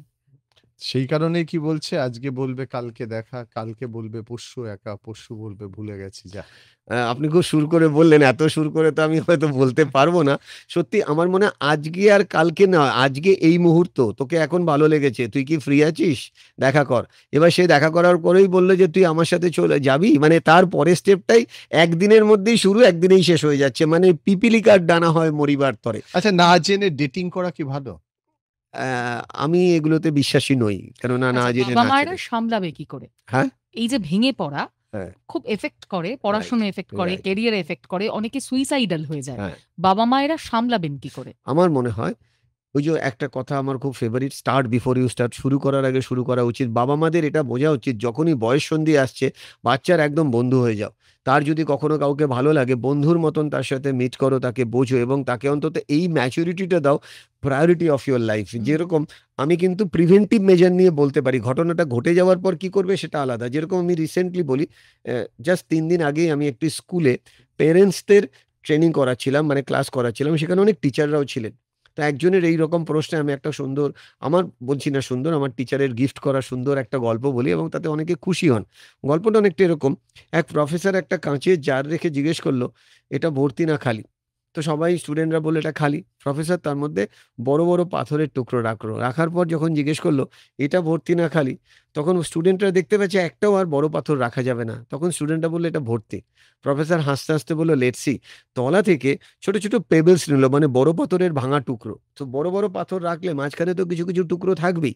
এবার সেই টুকরোগুলো দিয়ে যখন আস্তে আস্তে ওই কাঁচের বোলটা নাড়াতে থাকলো, তখন আস্তে আস্তে আস্তে পুরো ভর্তি হয়ে গেল। তখন প্রফেসর বলল ভর্তি না খালি। স্টুডেন্টরা 50% স্টুডেন্ট হাসছে আর বলছে ভর্তি, 50% স্টুডেন্ট বলছে না এখনো কিছু হবে। প্রফেসর হাসতে হাসতে বললো লেটস সি, ওর মধ্যে বালি দেওয়া আরম্ভ করলেন। এবার যেই ওর মধ্যে বালি দিলেন, একটা সাডেন টাইমের পর এক কণা বালিও যখন যাচ্ছে না, তখন প্রফেসর হাসতে হাসতে বলে এবার কি তোমরা বলবে? সবাই হাসতে হাসতে বলছে নিশ্চয়ই কিছু হবে। প্রফেসর তার মধ্যে জল দিল এবং তাতেও শেষ হলো না। তারপরে কিছুটা নুন দিল ওপর থেকে, কিছুটা চিনি দিল। তখন প্রফেসর মেসেজ দিল, রিমেম্বার আমাদের জীবনেও আমরা যদি এই সিকোয়েন্সটা চেঞ্জ করে যদি প্রথমেই জল ভরতাম, প্রথমেই যদি বালি ভরতাম, তাহলে এতগুলো জিনিস ঢুকতো না। The purpose is priority of life. তোমার কাছে ভালোবাসাটা বেশি ইম্পর্টেন্ট না তোমার কাছে কেরিয়ারটা ইম্পর্টেন্ট? তুমি মাটির ভিত না তৈরি করে তুমি আপেল গাছ যদি বানাও, সে আপেল গাছ একদিনে পড়ে যাবে। সো ভিত তৈরি মানে যেখানে তুমি রেজাল্ট দেখতে পারবে না, still you have to give your 110%, যেখানে পরিশ্রমটা প্রচণ্ডভাবে করে যেতে হবে যতক্ষণ না তুমি রেজাল্ট পাও। কিছু মানুষ আছে কতদিন খাটবো, আমি বেশি দিন খাটতে পারছি না। আর কিছু মানুষ আছে যতক্ষণ না রেজাল্ট পাবো ততক্ষণ খাটবো। মানে এটাকে সুরে দিয়ে যদি বলি, স্যার আপনার মতন আপনি যেরকম বাংলায় খুব সুর দিয়ে বললেন, আমাকে তো মাল্টি ল্যাঙ্গুয়েজে কথা বলতে হয়, সেই জন্য ইংলিশ ল্যাঙ্গুয়েজ বলে ফেলছি, মাফ করবেন। যে খুব সুন্দর একটা এক্সাম্পল আছে, to kill your ant B mad. এই কথাটার আক্ষরিক অর্থটা বোকা বোকা লাগবে, ফানি লাগবে। মানে টু কিল ইউর অ্যান্ট মানে যে পিঁপড়ে মারতে গিয়ে তুমি পাগল হয়ে যাও। এবার এটার একটা এক্সপেনশন বলি, টু কিল ইউর অ্যান্ট মানে ANT, অটোমেটিক নেগেটিভ থট। আমরা বি ম্যাড, ম্যাড মানে কিন্তু ম্যাসিভ অ্যাকশন ডেলি। প্রশ্নে চলে যাব সরাসরি। সুনন্দা রায় দাস তিনি প্রশ্ন করেছেন, আজকের দিনে দাঁড়িয়ে প্রচুর টক্সিক পিপলের সঙ্গে আমাদের থাকতে হয় সারাদিন, সেখানে মনের ওপর খুব চাপ পড়ে, এইটা কিভাবে সামলাবো? খুব ইন্টারেস্টিং কোশ্চেন, এটা আমার খুব ফেভারিট কোশ্চেন অলসো। কোনো একটা সময় আমি সরকারি চাকরি করতাম, তবে সরকারি চাকরি যারাই করছেন তাদের সম্পর্কে কোনো নেগেটিভ কথা বলছি না, বিকজ আমি যখন খেলাধুলা করতাম, একটা সময় আমার মনে হয়েছিল আমাকে ইন্ডিয়া যখন আমি খেলতে পারছি না, লিগামেন্ট ছিঁড়ে গেছে, তাহলে আমাকে জীবনে এমন কিছু করতে হবে যাতে আমি অনেক বড় হতে পারি। আর সেটা যখন আমার গুরু গাইড করেন যে বিদেশে পড়তে যাও, সো আমি যখন সেই সরকারি অফিসে অ্যাপ্লাই করছিলাম যে আমি বিদেশে যাব, কোনো একটি কারণবশত আমার পারমিশন হচ্ছিল না। তখন আমার মেন্টালি ফ্রাস্ট্রেটেড ছিলাম এবং আমার চারপাশে যারাই আমাকে তাকাতো আর তারাই আমাকে নিয়ে হাসতো, ওইটা আমার কাছে খুব লাগতো যেন আমার চারপাশে সব টক্সিক পিপলরা রয়েছে। তো তখন আমার এক বন্ধু আমাকে দারুণ একটা এক্সাম্পল দিয়েছিল, আমি সেই এক্সাম্পলটাই শেয়ার করবো এবং আমার মনে হয় এক্সাম্পলটা সবার ক্ষেত্রে অ্যাপ্লিকেবল। সো আমরা যদি মনের মানুষের সাথে বেশিক্ষণ থাকি এবং সেই মানুষটাকে যদি ভালোবাসি, তাহলে এই সম্পর্কটাকে ইংলিশে বলা যেতে পারে ফিজিক্যালি অ্যাটাচ, মেন্টালিও অ্যাটাচ। কিন্তু আমার চারপাশে অনেকগুলো মানুষ আছে যাদের সাথে আমাকে ফিজিক্যালি থাকতেই হবে, সেটা বাড়ি হতে পারে, অফিস হতে পারে, বা একটা সোশ্যাল একই জায়গায় একই কিছু মানুষের সাথে থাকতে হবে, রাইট? তাহলে কিন্তু এই মানুষগুলোকে যদি পছন্দ না হলে, তাহলে ফর্মুলা ইজ ভেরি ইজি, অ্যাপ্লিকেশনটা একটু টাফ। ফর্মুলা কি? Physically attach but mentally detach. এটাকে আমি অনেক সময় বলি PAMD। তাহলে আমি যদি বাইরের লোকেদের থেকে দূরে থাকতে না পারি, মনের দিক থেকে তো দূরে থাকতে পারি। সেটা কিভাবে সম্ভব? সেটা প্রথমেই হচ্ছে লিসেনিং অ্যান্ড হিয়ারিং। এটাকে যদি আমার ভাষায় আমি ব্যাখ্যা করি, আমরা হাওড়া স্টেশনে দাঁড়িয়ে আছি, প্রচুর গাড়ির প্রচুর অ্যানাউন্সমেন্ট শুনছে। ধরুন আমার বাড়ি কোনো এক সময় চুঁচুড়াতে ছিল বা আছে এখনো, আমি চুঁচুড়ার জন্য ট্রেনের জন্য দাঁড়িয়ে আছি, হঠাৎ করে অ্যানাউন্স হলো মেইন লাইন ব্যান্ডেল লোকাল বা মেইন লাইন বর্ধমান লোকাল 7 নম্বর থেকে ছাড়বে। অনেক অ্যানাউন্সের মধ্যেও আমি ওটা শুনবো, বিকজ আমি ওটা শোনার জন্যই কিন্তু দাঁড়িয়েছিলাম। মানে অতগুলো অ্যানাউন্সমেন্টের মধ্যে Rajdhani, Vande Bharat, chord line, Mashagram local, সব কিছুর মধ্যে কিন্তু আমার ওইটা কানে ঢুকলো কেন? কেননা আমি চাইছি, that means like attracts like. আমি কি চাইছি সেটা আমাকে ডিসাইড করতে হবে। সো ভাইব্রেশন তো আসবে। তো বডিগার্ড যেভাবে আমাদেরকে গাইড করে, রাইট, বা কাঁচের মধ্যে যখন আমরা দেখি বুলেট প্রুফ গ্লাস, সেরকম মাইন্ডকে বুলেট প্রুফ গ্লাসের মতন তৈরি করতে হবে, মানে অনেকটা হাঁসের মতন। হাঁস কি করে আপনারা অনেকেই জানেন, যে দুধ আর জল খাওয়ার পর জলটা বার করে দেয়, দুধটা চলে যায়। মানে কোনটা আমার দোকান দিয়ে মনের আর মাথায় যাবে, মানে হেড অ্যান্ড হার্টে যাবে, আর কোনটা স্ট্রেট ওয়েতে বেরিয়ে যাবে, ওই ম্যাচুরিটিটা কিন্তু আমাদের মধ্যে আনতে হবে। টক্সিক পিপলকে চেঞ্জ করা যাবে না, আর টক্সিকের মধ্যে থেকেই আপনি আপনার ভ্যালু ক্রিয়েট করতে পারবেন। আর সেই জন্যই তো আপনি সাকসেসফুল। তার কারণ যে গাছে প্রচুর আম থাকে সেই গাছেই কিন্তু লোকে ঢিল মারে, খালি আম গাছে ঢিল ছোঁড়ে না। আপনার চারপাশে টক্সিক পিপল কেন জানেন? আপনি উন্নতি করবেন। সেই জন্য অলমাইটি আপনার কাছে সিচুয়েশনস তৈরি করছে। বিকজ একটা ঘুড়িও কিন্তু হাওয়ার এগেইনস্টে ওড়ে। রেজিস্ট্যান্স না থাকলে গ্রো করা যায় না। ঠিক। খারাপ পিপলের মধ্যে থেকেই ভালো মানুষ বেরোয়। হুম। যতগুলো রেনেসা হয়েছে, চারিদিক অন্ধকারাচ্ছন্ন যুগের থেকেই কিন্তু রেনেসা হয়েছে। বি হ্যাপি যে আপনি টক্সিক পিপলের মধ্যে আছেন। সেইজন্যই তো আপনি উন্নতি করবেন। এটা আমার ফিলোসফি। পছন্দ হতেও পারে। অনেকে আছেন প্রশ্ন নিয়ে, সরাসরি যাব বন্ধুর কাছে। হ্যালো। নমস্কার, আমি কুণাল চ্যাটার্জি বলছি, বলুন, হাওড়া জেলার পুনা থেকে। বলুন। বলুন। আমার প্রশ্নটি একটু মনোযোগ দিয়ে শুনবেন। আমার বয়স হচ্ছে প্রায় 36 বছর। আমি একজন 100% ডিস্টিং, এবং শুধু তাই নয়, 100% নিরক্ষর। আমি বাড়িতে বহুদিন বসে আছি। এই মানে সারাটা জীবনই প্রায় আমি ধরুন বসে আছি। তো মানে তাড়াহুড়ো করছি, একটু এলোমেলো হয়ে যাচ্ছে। তো আমি Narendrapur Ramakrishna mission blind boys একাডেমিতে এগ্রিকালচার ট্রেনিং করেছি। করে আমার যেটা মনে হয়েছে, আমার থেকে প্রচুর দৃষ্টিহীন ছেলেরা, তারা কত এগিয়ে গেছে এবং আমি কোথায় পড়ে আছি, আমি কিছু করতে পারছি না। আমি রিকোল্ড বলে একটি সংস্থায় যাচ্ছি, যোগাযোগ করেছি, এবং আমি সমস্ত চ্যালেঞ্জগুলোকে কিভাবে ওভারকাম করবো, এবং আমার কাজ করতে করতে ছোটখাটো প্রচুর ভুল হয়, এবং আমি অনেকের চেয়ে অনেক পিছিয়ে। আমি চাই যে কিছু একটা করতে, যেমন দৃষ্টিহীন ছেলে মেয়েরা যেমন একা হাঁটাচলা করতে পারে, বাসে ট্রামে যাতায়াত, বা চাকরি বাকরি করে বা ব্যবসা বাণিজ্য করে স্বনির্ভর হচ্ছে। আমি স্বনির্ভর হতে চাই, কিন্তু আমার চাওয়াটা অনেক উঁচু, কিন্তু আমি কিছুই করতে পারছি না। একদম সবার থেকে পিছিয়ে পড়ে আছি, নিচে পড়ে আছি। আমি চাই ধন্যবাদ। যে কিছু একটা সঙ্গে কিভাবে থাকুন আপনি। করবো সেটা। ঠিক আছে। উত্তর আমি আ আমার মতন করে হুম, আমার অভিজ্ঞতা বলবো এই ব্যাপারে। নিশ্চয়ই। আ খুব ইম্পোর্টেন্ট স্যার, আপনি নিশ্চয়ই আপনার চ্যালেঞ্জ আছে, সবার জীবনেই আছে। আপনার চ্যালেঞ্জটা সত্যি একটা ইউনিক চ্যালেঞ্জ, সত্যি কঠিন চ্যালেঞ্জ। তবে সব চ্যালেঞ্জের উত্তর একটাই, তালা যদি থাকে তার মানে চাবি আছে। আর চাবি আমি খুঁজে পাচ্ছি না, তার জন্য কিছুটা কিন্তু আমার রেসপন্সিবিলিটি। রেসপন্স-এবিলিটি, রেসপন্স একটা আলাদা ওয়ার্ড, এবিলিটি একটা আলাদা ওয়ার্ড। আপনার এবিলিটি যদি কোথাও কম থাকে, আপনি রেসপন্স করুন সেই এবিলিটিটাকে অ্যাচিভ করার। মানে ফার্স্ট থিং ফার্স্ট, আপনাকে আমি বলব, আমার মনে হয় আপনি কোনো এক্সারসাইজ করেন না। ঘরের মধ্যে অনেক কিছু ভাবছেন, এটা হলে ওটা হতো, ওটা হলে এটা হতো। যখনই কারোর ইনফরমেশন শুনছেন আপনার মন খারাপ হচ্ছে, ভালো যত না হচ্ছে। অতএব আপনি এক্সারসাইজ শুরু করুন। বেসিক এক্সারসাইজ, ফিজিক্যাল এক্সারসাইজ ঘরের মধ্যে থেকেই যতটুকু করা যায়, বা আপনার পরিচিত কোনো মানুষ যারা আপনাকে হেল্প করছেন, তাদের সাথে কথা বলুন। মিনিমাম এক্সারসাইজ অনেক জায়গাতেই করানো হয়। আমি আপনাকে অনুরোধ করব, যদি সম্ভব হয়, রামকৃষ্ণ মিশন বেলুড় মঠে আমার একটা সেমিনার আছে 13th সেপ্টেম্বর। আপনি ওই সেমিনারটাতে যদি আসতে চান, আমার যোগাযোগ ডিটেইলস এনারা দিয়ে দেবেন, স্যারেরা ম্যাডামরা দিয়ে দেবেন। আপনি ডেফিনিটলি আসুন। ওই প্রোগ্রামটা ১টা থেকে শুরু হবে। রামকৃষ্ণ মিশনের ভেতরেই, বেলুড় মঠের ভেতরেই, বিদ্যা মন্দিরে। ওখানে আমার সাবজেক্ট হচ্ছে ল অফ অ্যাট্রাকশন, যে আপনি মন থেকে যা চাইবেন তাই তৈরি করতে পারেন, তাই পেতে পারেন। মানে আমাদের শরীরটা না একটা ম্যাগনেট। এর ইউনিভার্সটা হচ্ছে পুরো ফ্রিকোয়েন্সি।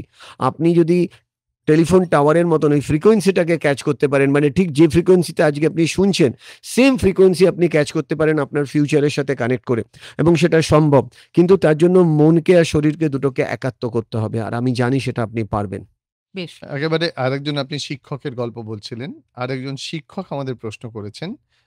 আজকের এই অনুষ্ঠান থেকে আমি অনেক কিছু জানতে পারছি। আমার একটি প্রশ্ন, আমি শিক্ষকতা করে থাকি।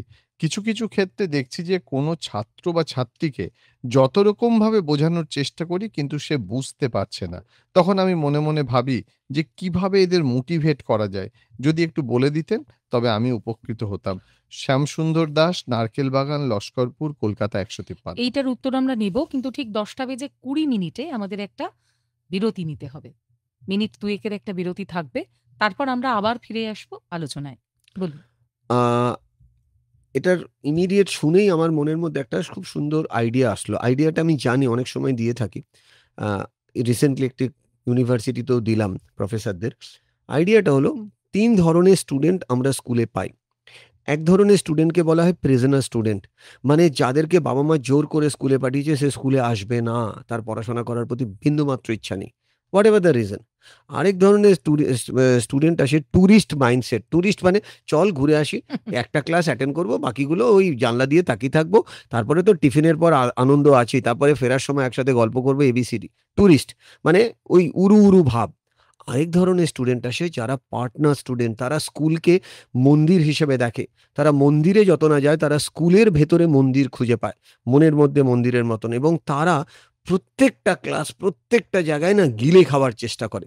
আগে প্রথমে আমার মনে হয়, এটা পুরোটা আমার ধারণা, আমি কোনো বই পড়ে কথা বলি না। আমার ধারণা আগে আইডেন্টিফাই করা উচিত আপনার স্টুডেন্টটা কিরকম। যদি স্লো লার্নার হয় তাহলে 1 to 1 কথা বলে আমার মনে হয় তাকে ওপেন আপ করা দরকার। বেশ।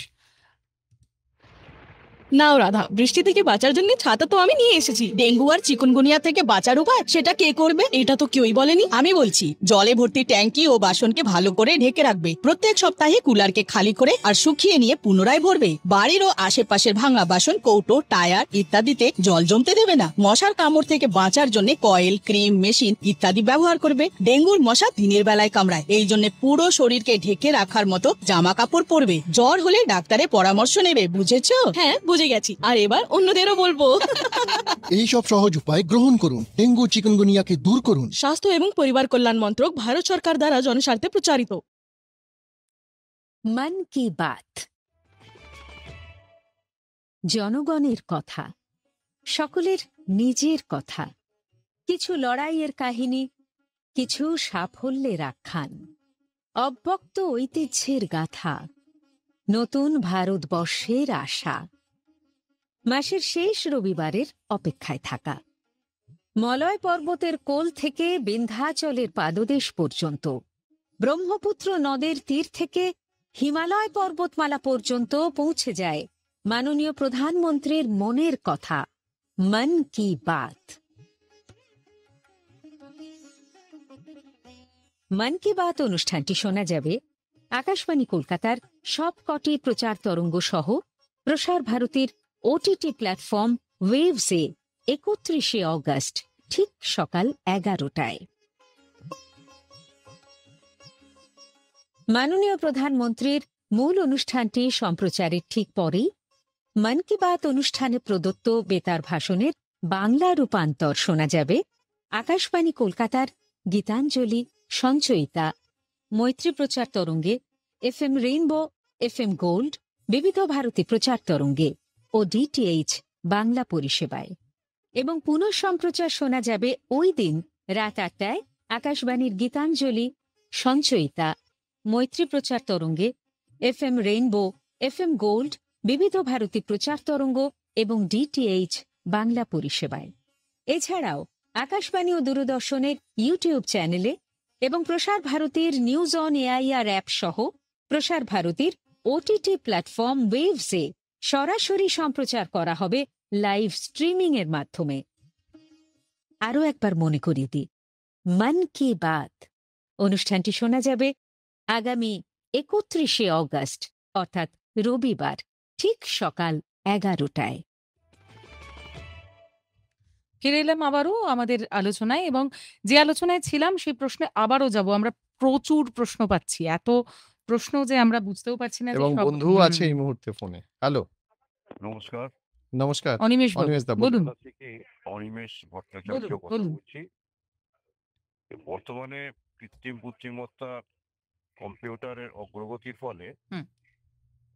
ম্যানুয়াল লেবারের ভবিষ্যৎটা কি যদি একটু অনুগ্রহ করে বলেন তাহলে উপকার হয়।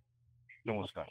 বেশ, আমরা ফিরে এসেছি আবারও বিজ্ঞাপনী বিরতির পর, এবং এই যে প্রশ্নে প্রথম পেলাম যে এই যে এআই প্রচুর আলোচ্য বিষয়, এআই এর কতটা গুরুত্ব রয়েছে আমাদের এখানে, আমরা এআই কে মানে কিভাবে কন্ট্রোল করব, আমাদেরকে মোটিভেট কি এআই করতে পারবে?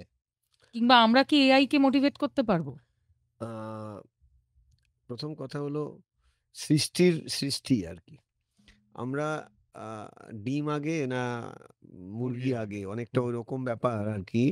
আমরা মোবাইল তৈরি করলাম, এখন মোবাইলই আমাদেরকে তৈরি করছে, অনেকটা ব্যাপারটা এরকম আর কি। আমরা মোবাইলের ওপর নির্ভরশীল ছিলাম না, তাই না? এখন মোবাইলের ওপর আমরা মানে মোবাইলের নৌকায় আমরা চলছি আর কি, মোবাইল যেদিকে নেবে সেরকম। আমি এটাকে অনেক রকমভাবে অনেক কিছু উত্তর দেওয়া যায়। যদি আমার মতন করে আমার অভিজ্ঞতা শেয়ার করি, সব মানে I am sorry for the language, বাপেরও বাপ আছে যেরকম বলে, ঠিক সেরকম আমরাই তো এআই তৈরি করেছি।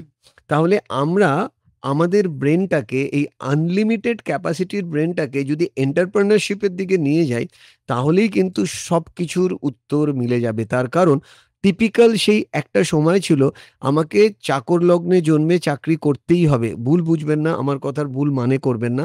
সবসময় সেই লেবার বা চাকরি দিয়ে না ভেবে আমি নিজেও তো ইন্ডিপেন্ডেন্টলি অনেক কিছু করতে পারি, যাতে আমি নিজের মতন করে নিজেকে ডেভেলপ করতে পারি।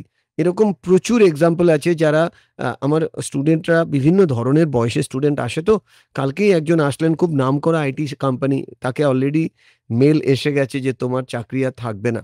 সে সে অলরেডি নিজেকে ইন্ডিপেন্ডেন্টলি কাজ করার জন্য অনেকগুলো মানে এমিনিটিস অলরেডি স্টার্ট করে দিয়েছে। একজন টেবিল টেনিস প্লেয়ার, সে চাকরি করে, সে বলছে আমি চাকরি করছি, খেলছি, কিন্তু একটা সময় খেলা শেষ হয়ে গেলে আমি চাকরির সাথে সাথে প্যারালালি আমার ওয়াইফের সাথে প্যারালালি আমি এন্টারপ্রেনারশিপের দিকে যেতে চাইছি, যাতে কোনো সময় চাকরিতেও যদি বলে তোমার চাকরি চলে গেছে, যাতে আমার সোর্সটা না বন্ধ হয়, ইনকামের সোর্স।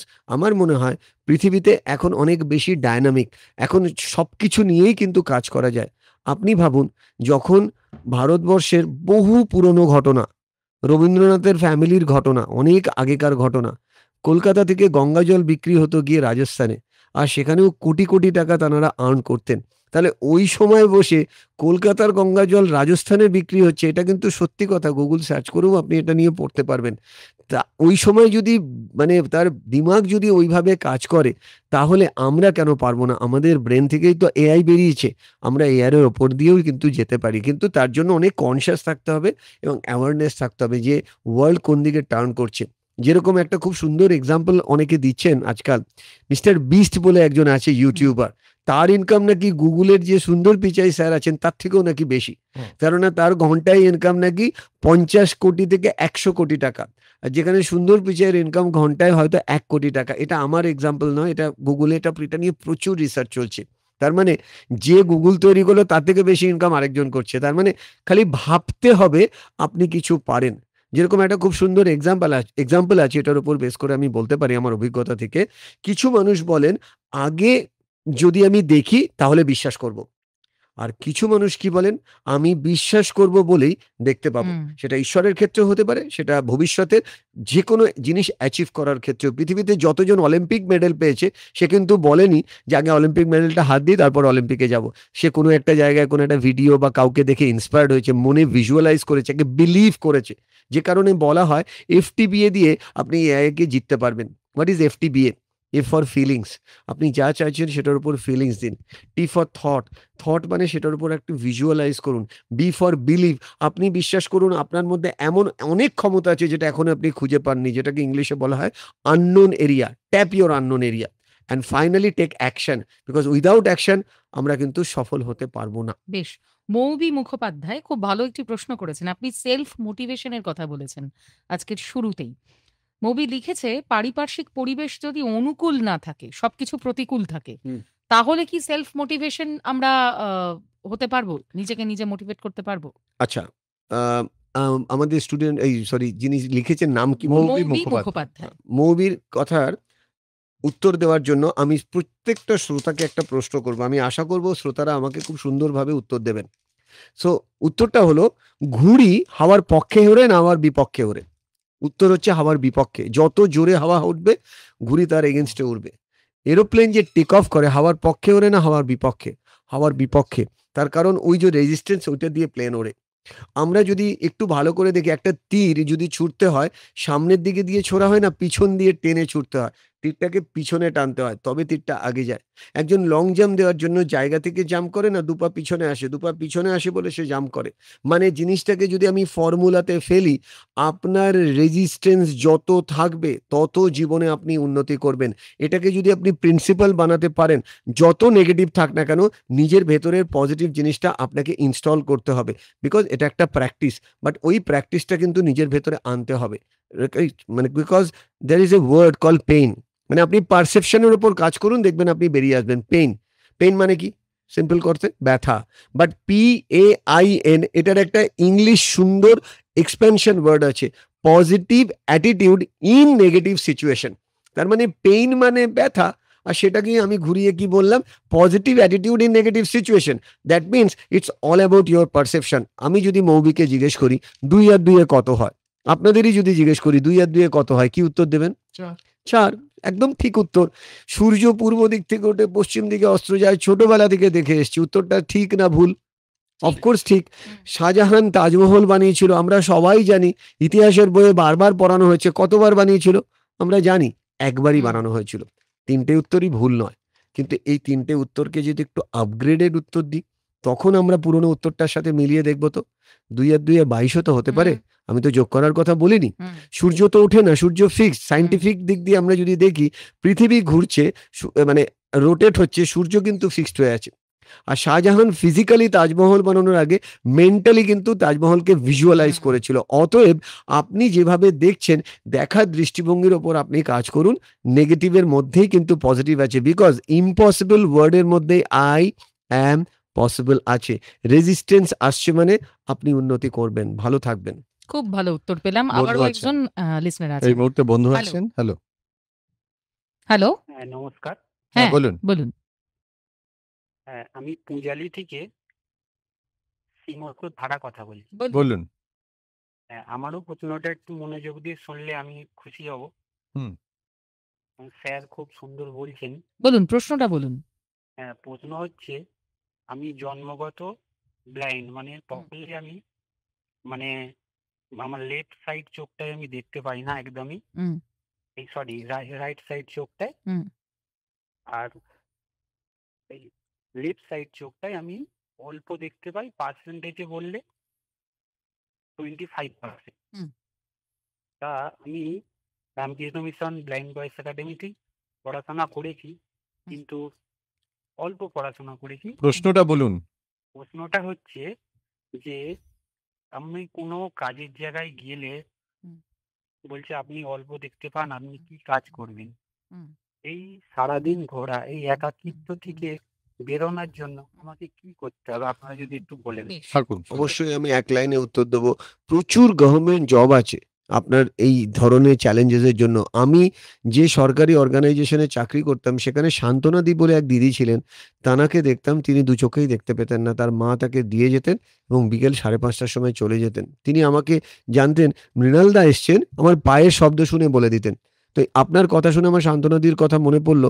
আমি হয়তো ওই অর্গানাইজেশন ছেড়ে দিচ্ছি, হয়তো শান্তনাদি এখনো আছেন।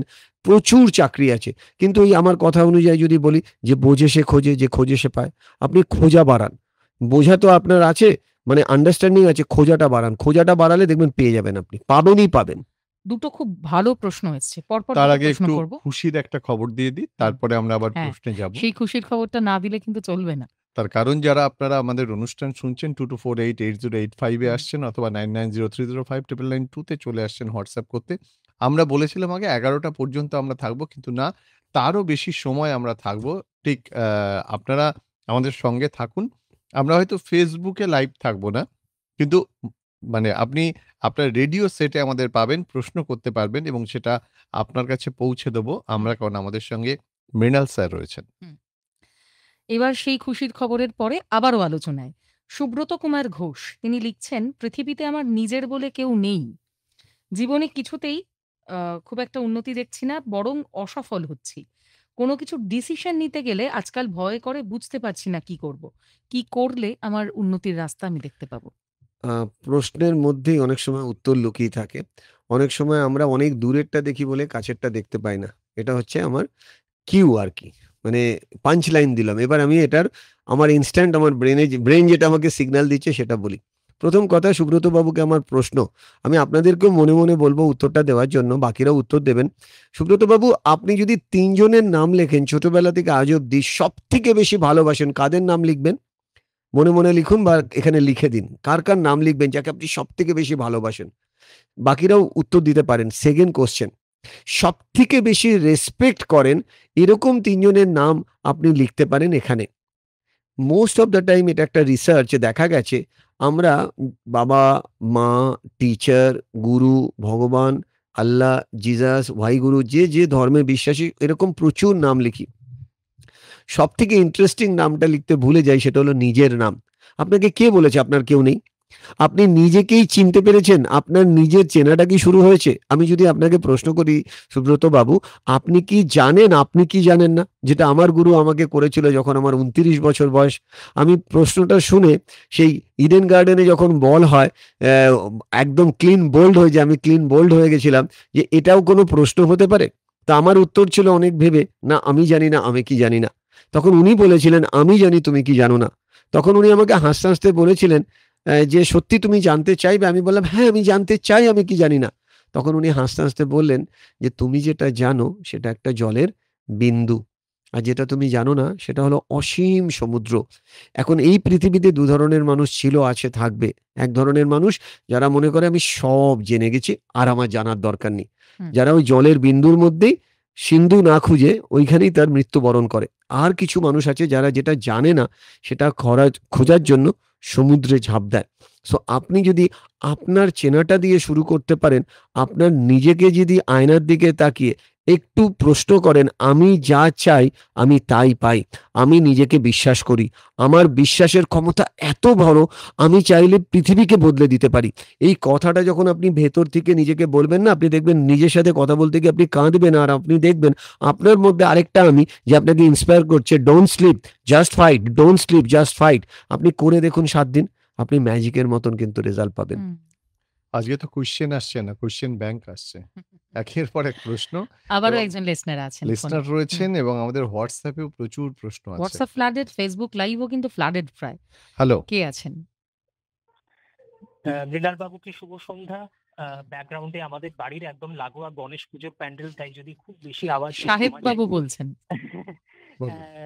এবং বলুন। কল্যাণিয়া মিন্টুকে অনেক শুভেচ্ছা। ও যে কর্কট রোগ নিয়ে গবেষণা করছে সেটা শুনে খুব ভালো লাগলো।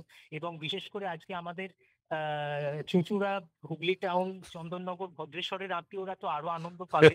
আমরা ভাবছিলাম আপনি চুঁচুড়ার অরিজিনের কথাটা একবার হ্যাঁ, উল্লেখ হ্যাঁ, করবেন। হ্যাঁ। তো আমার প্রশ্নটা একটু উদ্ভট এবং একটু অন্যরকম লাগতে পারে। বলুন। সেটা হচ্ছে, আমাদের প্রজন্মে আমরা দেখতুম অনেকে, এবং এটা আপনার প্রফেশনের সঙ্গে ডাইরেক্টলি রিলেটেডও একদিক দিয়ে।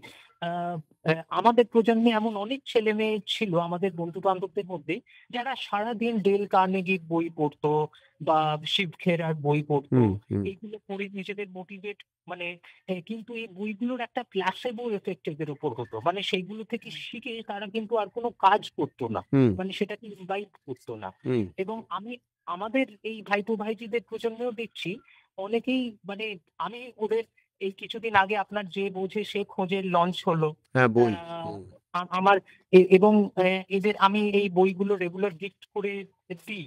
এবং এরা হয়তো টেড টক্স একেবারে বিঞ্জ ওয়াচ করছে ইউটিউবে।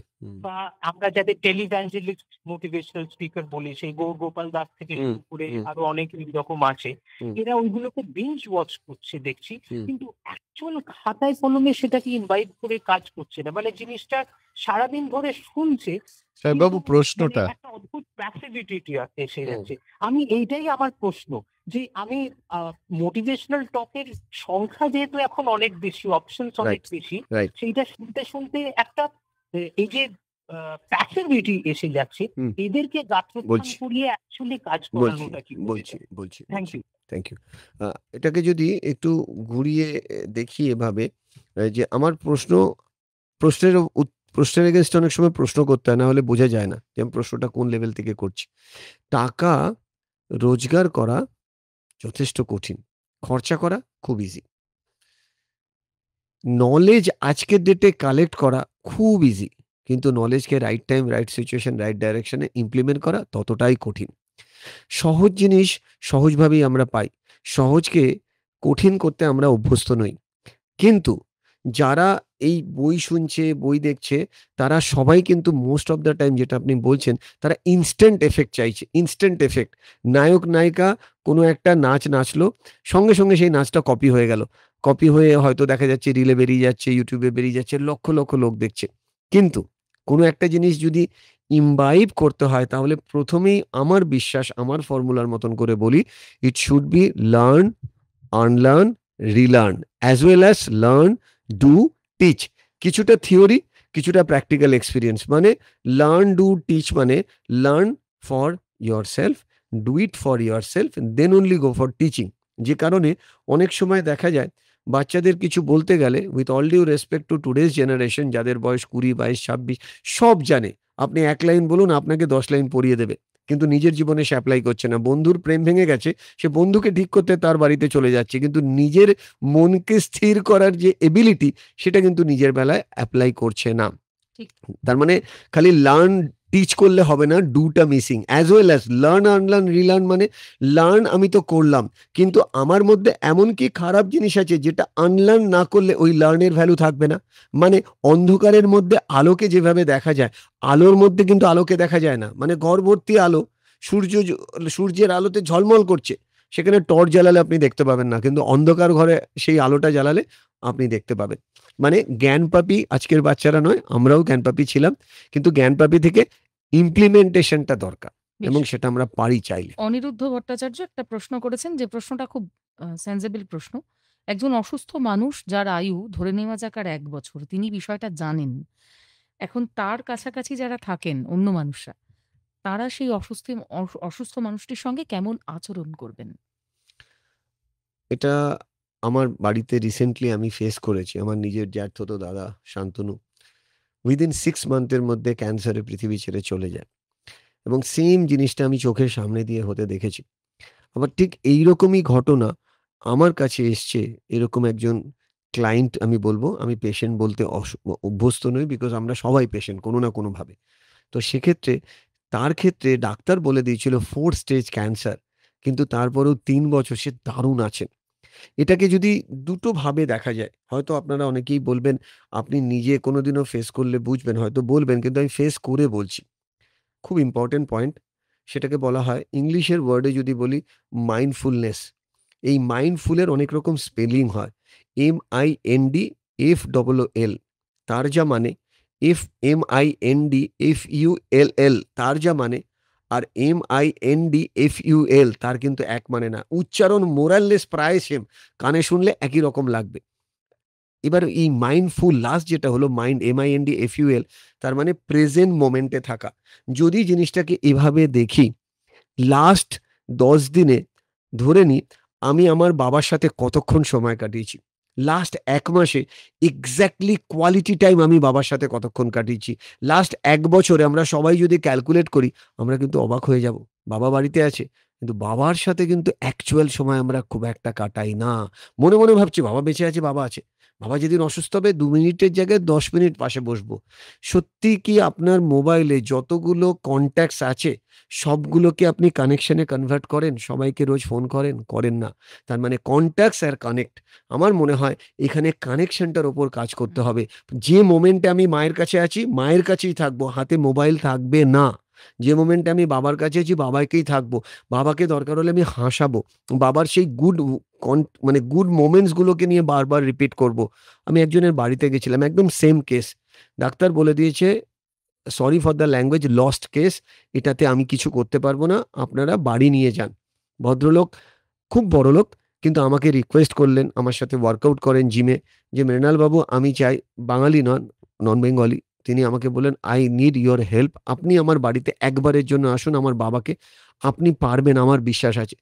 আমি একটু অবাক হলাম যে আমার নিজের উপরে যে বিশ্বাস নেই, ওনার আমার উপরে সেই বিশ্বাস আছে। Let's see. আমি গিয়ে কথা বলতে বলতে জানতে পারলাম, এগুলো কিন্তু ইনস্ট্যান্ট আমার আসে, আমার প্র্যাকটিস করে করে হয়েছে, যেটুকু হয়েছে, বই পড়ে নয়। আমার ওনাকে জিজ্ঞেস করছি ওনার ইন্টারেস্ট এরিয়া কি, ওনার ওয়াইফের সাথে, ছেলের সাথে, নাতির সাথে। একটা কমন ফ্যাক্টর পেলাম, উনি নাকি তাস খেলতে খুব ভালোবাসেন, এবং পৃথিবীতে প্রায় 40টার মতন দেশ উনি ঘুরেছেন। যে দেশেই যান, কিছু কিনুক না কিনুক, সেই দেশের তাস উনি কিনে আনেন। একটা আলমারিতে ভর্তি তাস, ইভিন একটা গোল্ড তাস তিনি কিনেছেন, যে তাসের টোটাল দামই 40 লক্ষ টাকা। অনেক বড় লোক, আমাকে দেখাচ্ছেন সেই তাসগুলো। আমি ট্রিগার পেয়ে গেলাম। আমি গল্প করতে করতে করতে বললাম, अंकल जी मुझे थोड़ा हेल्प कीजिएगा, मुझे ताश खेलना आता नहीं है। বলে, বেটা তুঝে তাস খেলনা নেই আতা, চল মুঝে তে শিখাতা হুঁ। আমি গেছিলাম, ০.৫ ঘন্টা ১ ঘন্টা ৪৫ মিনিট কথা বলবো ওই ভদ্রলোককে স্যাটিসফাইড করার জন্য। ক্যান ইউ ইমাজিন, আমি ৮ ঘন্টা সেই বাড়িতে কাটাই। তারপরের থেকে সেই ভদ্রলোক নাকি আবার ছোটবেলার বন্ধুদেরকে ডেকে পাঠায়, ঘরে তাস খেলা শুরু হয়, যেটা উনি খেলতেন, এবং তারপরে এখনো উনি সুস্থ, সবসময় হাসছেন। এবং ওই ভদ্রলোক জিমে আসলে প্রথমেই আমার হাত দুটো নিয়ে, I am sorry for that example, উনি ওনার মাথায় ঠেকান আর বুকে ঠেকান, যে আপনার জন্য আমরা শান্তিতে আছি। টাকা শান্তি দেয় না, বাবা মা থাকলে অনেক বড় অ্যাসেট, বাট যার বাবা মা নেই তারা বোঝেন যে বাবা মা কতটা অ্যাসেট। সো আমার মনে হয় ট্রিগার খুঁজে যদি আমরা কথা বলি না, কোনো গ্যারান্টি নেই যে বলছেন উইথ অল ডিউ রেসপেক্ট 1 বছর, কে বলেছে 1 বছর? যে ডায়াগনোসিস হচ্ছে সেটা তো ভুলও হতে পারে। এরকম ওয়ার্ল্ডে 1000 এক্সাম্পল আছে যে ডায়াগনোসিস বলে দিয়েছে কালকে চলে যাবে, যে বলেছে সে কালকে চলে গেছে, আর যাকে বলেছে সে আরো 10 বছর বেঁচে আছে। আপনি বিশ্বাস করুন না, প্রত্যেকটা moment is the best moment. আমার মনে হয় তাতে সবাই ভালো থাকবো আমরা। আমাদের হোয়াটসঅ্যাপে প্রশ্ন আসছে, একজন লিখছেন, সঙ্গমিত্রা ঘোষ, কাকিনাড়া, ভাটপাড়া, মিথ্যে অপবাদ, ঘৃণা, অপমানকে মানুষ কিভাবে জয় করবে? আবার এই সঙ্গে বন্ধু আছেন, তার প্রশ্নও নিয়ে নিই। হ্যালো, হ্যালো, না ছিলেন, এই মুহূর্তে নেই। মিথ্যা অপবাদ, তাই তো? মিথ্যা অপবাদ, ঘৃণা, অপমানকে মানুষ কিভাবে জয় করবে? আমি স্ট্রেট লাইনে উত্তর না দিয়ে আমি ঘুরিয়ে দিই। ধরুন আমি আপনাদেরকেও যদি প্রশ্ন করি, একটা মানুষ পৃথিবীর সবাইকে জন্ম থেকে সবাইকে কখনো খুশি করতে পারে? আর যদি সে সবাইকে খুশি করতে যায়, সে নিজে কখনো খুশি হবে? না। তার মানে উত্তর হবে না। তার মানে এখানে যদি প্রিন্সিপাল হিসেবে দেখি, আমি কতটা জেনুইন আমার কাজে, আমি কতটা জেনুইন আমার লক্ষ্যে। আমার লক্ষ্যের সাথে যদি আমার কাজে আমি জেনুইন থাকি, নাও দ্য কোশ্চেন ইজ, এই জেনুইনটা খুব পার্সপেক্টিভ ওয়ার্ড, কারোর ক্ষেত্রে কীরকম জেনুইন সেটা আমি জানি না। একজন চোরও আজকের ডেটে যদি কোথাও চুরি করতে যায়, তার কাছে ওটা জেনুইন, তার কারণ সেও কিন্তু মা কালীকে নাকি প্রণাম করে যাচ্ছে যে মা কালী আমি যেন আজকে পুলিশের না ধরা পড়ি। আর সেখানে একজন পুলিশও চাকরি করতে যাচ্ছে ঠাকুর প্রণাম করে, ঠাকুর আজকে যেন আমার ডিউটিটা ভালো হয়। What I mean to say, এখানে ওই জেনুইনিটির পারসেপশনের বাইরে গিয়ে যদি বলি যে আমি সবাইকে খুশি করতে পারবো না, আমি প্রিন্সিপালি রাইট হয়ে আমার লক্ষ্যের দিকে যদি এগোই, মিথ্যা অপবাদ আমি পাবই। পৃথিবীতে রামকৃষ্ণদেবও মিথ্যা অপবাদ পেয়েছিলেন, বিবেকানন্দ পেয়েছিলেন। আপনি যে কোনো একজনের নাম বলুন, দেখবেন তার নামে এত এত মিথ্যা অপবাদ আছে। ভালো খারাপ লেগেই থাকবে, কিন্তু আপনি আপনার লক্ষ্য স্থির রাখুন, ওই মিথ্যা অপবাদ আপনার গায়ে লাগবে না। যেভাবে সাবান দিয়ে আমরা গা ধুই, সেরকম আপনার এক্সপিরিয়েন্স নলেজ দিয়ে না আপনি ওগুলো ধুতে পারবেন, কিন্তু তার জন্য নিজের মনটাকে শুদ্ধ রাখতে হবে। সবাই খারাপ মানে আমাকেও খারাপ হতে হবে, আমার মনে হয় এটা ঠিক নয়। বেশ, এই কে মুহূর্তে- আছেন ফোনে? হ্যালো, হ্যালো, হ্যালো, হ্যাঁ হ্যাঁ বলুন বলুন। আমি কদমতলা থেকে, হাওড়া কদমতলা থেকে সুজিত দাস বলছি। বলুন। মৃণালবাবুকে আমার নমস্কার, দাদা দিদি দুজনকেই হুম, নমস্কার। বলুন হুম। প্রশ্নটা আমার বলুন। প্রশ্ন হচ্ছে যে আমি জীবনে একটা জিনিস খুঁজে বেড়াচ্ছি, যেটা দুটো জিনিস খুঁজছি। এক হচ্ছে আমি, হু অ্যাম আই, যেটা ঠাকুর বলে গিয়েছিলেন কাঁচা আমি এবং পাকা আমি। হুম। যে পাকা আমি ভেতরে বসে থাকেন এবং কাঁচা আমি সমস্ত কাজ করেন, তা আমি সেটা খুঁজে পাইনি। আর একটা হচ্ছে good company makes a good man, সেটা যেটা জানি, হুম। সেই গুড কোম্পানি আজ পর্যন্ত কোথাও খুঁজে পেলাম না। যেখানেই খোঁজ দেখেছি চরম অপমানিত এবং লাঞ্ছিত হয়েছি। হুম। আমার এখন 52 বছর বয়স। হুম। ঠিক আছে, আমি স্যারকে এইটা একটু জিজ্ঞেস করতে সো চাই। নমস্কার, আপনার 52 সাথে আমার 52কে আপনি যোগ করে নিন। দুজনের এক্সপিরিয়েন্সকে এক করার জন্য আপনি 13th of September Ramakrishna mission Belur মঠে চলে আসুন। 1টা থেকে ল অফ অ্যাট্রাকশনের সেশন আছে। ওই সেশন 1টা থেকে প্রায় 4:30 অবধি চলবে, 5টা অবধিও চলতে পারে। এই 4 ঘন্টায় আমার অভিজ্ঞতার সাথে আপনার অভিজ্ঞতাকে আমরা মার্চ করব। দেখবেন সব প্রশ্নের উত্তর মিলে গুলে সব একাকার হয়ে যাবে। রামকৃষ্ণ মিশন বিদ্যা মন্দির 1টা থেকে প্রোগ্রাম। আমার পেজ ফলো করতে পারেন, Mrinal Chakraborty, mental toughness coach. আপনি দেখবেন ওই প্রোগ্রামে আসুন, দেখবেন মন একদম অন্য রকম হয়ে যাবে। ধন্যবাদ। এটা নাম প্রকাশে অনিচ্ছুক একজন জানতে চেয়েছেন, আমার মেজর প্রবলেম, সোশ্যালি কথা বলতে ভয় হয়, এর সমাধান কি? প্রথম কথাই হচ্ছে ওই প্রশ্নের মধ্যে উত্তর, এটা কোনো প্রবলেম না, এটা একটা সিচুয়েশন। আর এটা কোনো রিয়েল ইস্যুজই না। এটা আপনি কোনো না কোনোভাবে ছোটবেলা থেকে এইভাবেই হয়তো বড় হয়ে উঠেছেন, বা ছোটবেলায় অনেকেই আপনাকে কোনোভাবে হিউমিলিয়েট করেছে। প্রথম কথা হচ্ছে, আপনি সবার সাথে যদি কথা বলতে চান, তাহলে আপনাকে ফার্স্টেই আগে নিজের সাথে কথা বলা শুরু করতে হবে। এর একটা সিম্পল এক্সাম্পল অনেকেই বলে থাকেন, যেটা হচ্ছে আয়নার সামনে দাঁড়িয়ে কথা বলা। আর কিছু না কিছু লাইক মাইন্ডেড পিপল আপনার থাকবে, তাদের সাথে ফোনে কথা বলা স্টার্ট করুন। ফোনে কথা বলতে বলতে আপনি কমফোর্টেবল হলে তারপরে দেখা করে কথা বলুন। তারপরে যদি আপনি আরেকটু কমফোর্টেবল হন, তারপরে আপনি স্টেপ বাই স্টেপ আপনি আপনার কমফোর্ট জোন থেকে বেরিয়ে বাজারে যান, যেখানে আপনাকে কেউ চেনে না। আপনি ভুল বললেন না ঠিক বললেন, কেউ কিচ্ছু মনে করবে না। মিষ্টির দোকানে যান, আপনি মাছ কিনুন, আপনি সবজি কিনুন, তাদের সাথে কথা বলুন। কোনো সময় আপনি পাবলিক ভেহিকলসে চললেও কেউ যেখানে চিনবে না, দরকার নেই, আপনি এমনি কিছুটা বাংলা ভাষায় বলে খেজুরে আলাপ করে নিন, দেখবেন কথা বলতে এই পারবেন। খেজুরে আলাপ করার জন্য অনেক বন্ধুরাই আসছেন, প্রত্যেক মুহূর্তে আসছেন। এইমাত্র আমি 3 বার ভিডিও কল কেটেছি, 5 বার অডিও কল কেটেছি, ইন্টারন্যাশনাল কল। তারপরে তিনি লিখছেন, এবং মেডা বাংলাদেশ থেকে কিন্তু প্রচুর ফোন আসছে। বাংলাদেশের হুম, ফোনটার কথা হুম। আমি বলছি। মৃণাল স্যারের এই লাইভে আমার প্রশ্ন হলো, এই যখন কারোর বাবা কিংবা মা কেউ একজন মারা যায়, অধিকাংশ ছেলেই ভেঙে পড়ে। যেমন আমার বাবা মারা গিয়েছে, আমি ভেঙে পড়েছি। আমার বয়স 15 বছর। আমি তো খুব গরিব। আমার পড়াশোনার টাকা কে দেবে? আমাকে আর কে দেখবে? আমি কিভাবে বড় হব? এইসব নিয়ে সবসময় ভাবতে থাকি। যার কারণে আমি পড়াশোনায় মন দিতে পারছি না। এক্ষেত্রে আমার করণীয় কি? একটা ছোট্ট গল্প বলি। এটা খুব ছোট গল্প, কিন্তু খুব পাঞ্চ আছে গল্পটার মধ্যে। মানে এটাকে যদি এক ভাষায় বলি, লেস ইজ মোর। গল্পটার এত ক্ষমতা। একটি ছেলে, খুব মন দিয়ে শুনবে তুমি, বাংলাদেশ থেকে 15 বছর যার বয়স তুমি বললাম তোমাকে, বাকিরাও শুনবেন। একটি ছেলে, তার নাম জন। এটা ইংল্যান্ডের স্টোরি। সে প্রত্যেক দিন বাবার হাত ধরে খেলার মাঠে আসতো। কোচও দেখতো, সবাই হাসতো যে একটা 15 বছরের ছেলে বাবার সাথে হাত ধরে খেলতে আসছে। যথারীতি সেই খেলতে আসার সময় বাবাকে নিয়ে বসতো গ্যালারিতে কিছুক্ষণ, তারপরে সে মাঠে নামতো। কোচ দেখতো ছেলেটা অ্যাভারেজ প্লেয়ার। একদিন কোচ জানালো যে আমাদের team all England football championship খেলবে। কোচ টিম বানালো। ছেলেটি স্থান পেল 16 নম্বরে। ছেলেটি জানতো সে অ্যাভারেজ বলে তাকে হয়তো খেলাতেই নামাবে না। যথারীতি কোচ প্রথম খেলা, দ্বিতীয় খেলায় তাকে নামায়নি। তারপরে 7 দিনের গ্যাপ। কোচ বলেছিল রোজ প্র্যাকটিস হবে, কেউ কামাই করবে না। কিন্তু 7 দিন থেকে সেই ছেলেটা আর এলো না। কোচ ধরেই নিল আর মনে হয় আসবে না। কিন্তু ব্যাক অফ দ্য মাইন্ড কোচের হঠাৎ করে মনে হলো, বেনিফিট অফ ডাউট, হতে পারে ছেলেটা কোনো বিপদে পড়েছে। ঠিক 15 দিন বাদে সকালবেলা একটা ম্যাচ খেলার পর টিমটা জিতলো। পরের দিন ফাইনালের দিন দুপুর 2টোর সময় কোচ দেখছে সবাই যখন ঢুকছে, ওই ছেলেটিও এসে হাজির। কোচ প্রথমেই সবার সামনে তাকে লেফট অ্যান্ড রাইট যাচ্ছে তাই বলল যে তোমার লজ্জা করে না, তুমি ফাইনাল খেলতে এসছো? কিন্তু তারপরেও ছেলেটার মুখ তুললো না, মাথা নিচু করে থাকলো। কোচ কি মনে হলো, ও নামটা 16 নম্বরেই লিখে দিল। ম্যাচ শুরু হলো। টিম টান উত্তেজনায় খেলছে। ফাইনালের ফার্স্ট হাফে তাই সেই ছেলেটির কোচের যে টিম, তারা 2 গোলে হারছে। যেই হাফ টাইম শুরু হলো, ছেলেটি গিয়ে কোচকে বলল, স্যার আমি কি ম্যাচটা খেলতে পারি? কোচ আবার লাল চোখ করে চেঁচিয়ে বলল, দেখতে পাচ্ছ না টিম হারছে? তোমার লজ্জা করে না? 7 দিন প্র্যাকটিস করনি, তুমি খেলতে এসছো? 5 মিনিট যখন বাকি, আবার ও কোচের কাছে গিয়ে বলছে টিম তো হারছে, কোচ আমাকে সুযোগ দিন না। কোচের কি মনে হলো, 2 গোলে হারছে, 5 গোলের টিম, মানে টিম কিছুতেই জিততে পারে না। লেটস সি যদি কোনো মিরাকেল ম্যাজিক হয়।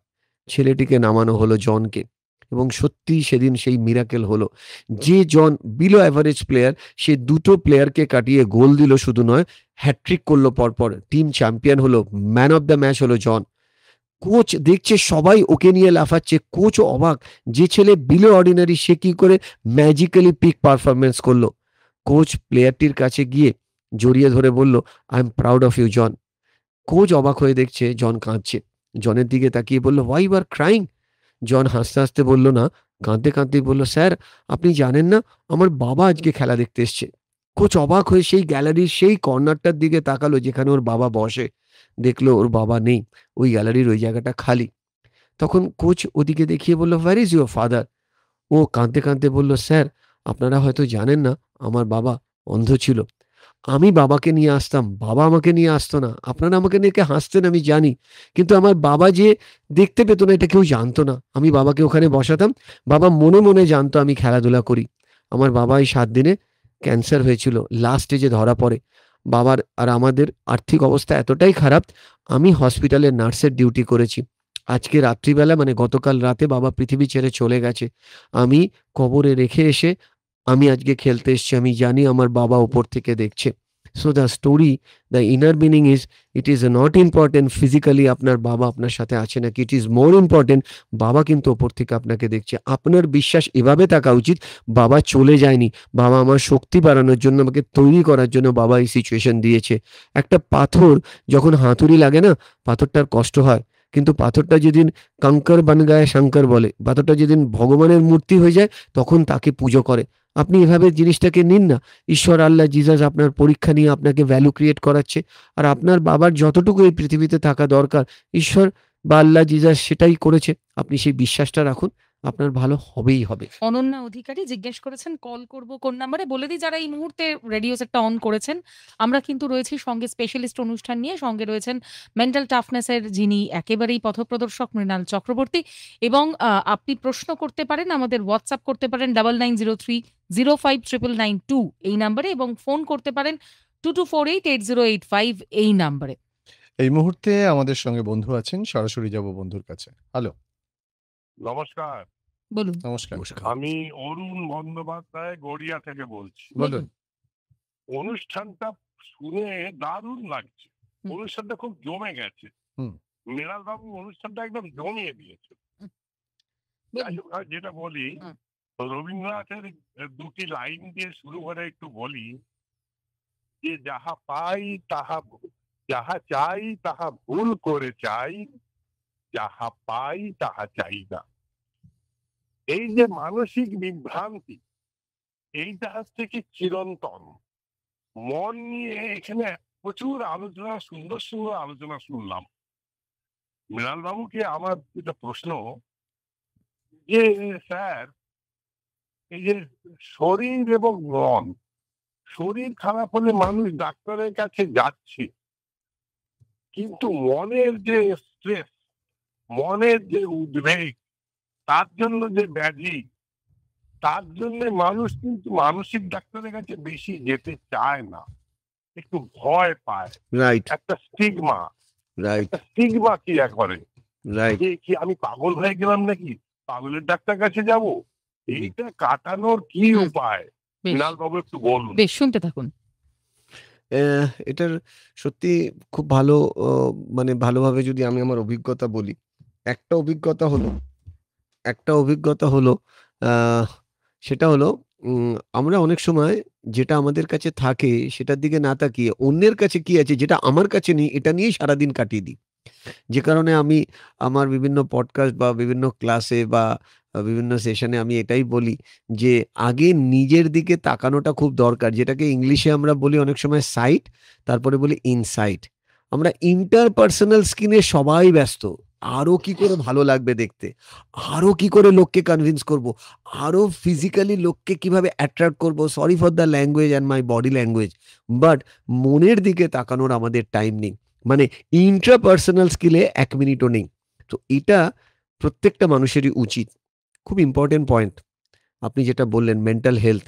এবং আজকের দিনে বলে না, আগেও ছিল, এখনো আছে। অনেকেই ভাবে যে মেন্টাল হেলথের জন্য কোথাও গেলে মানেই আমি পাগলের ডাক্তারের কাছে যাচ্ছি।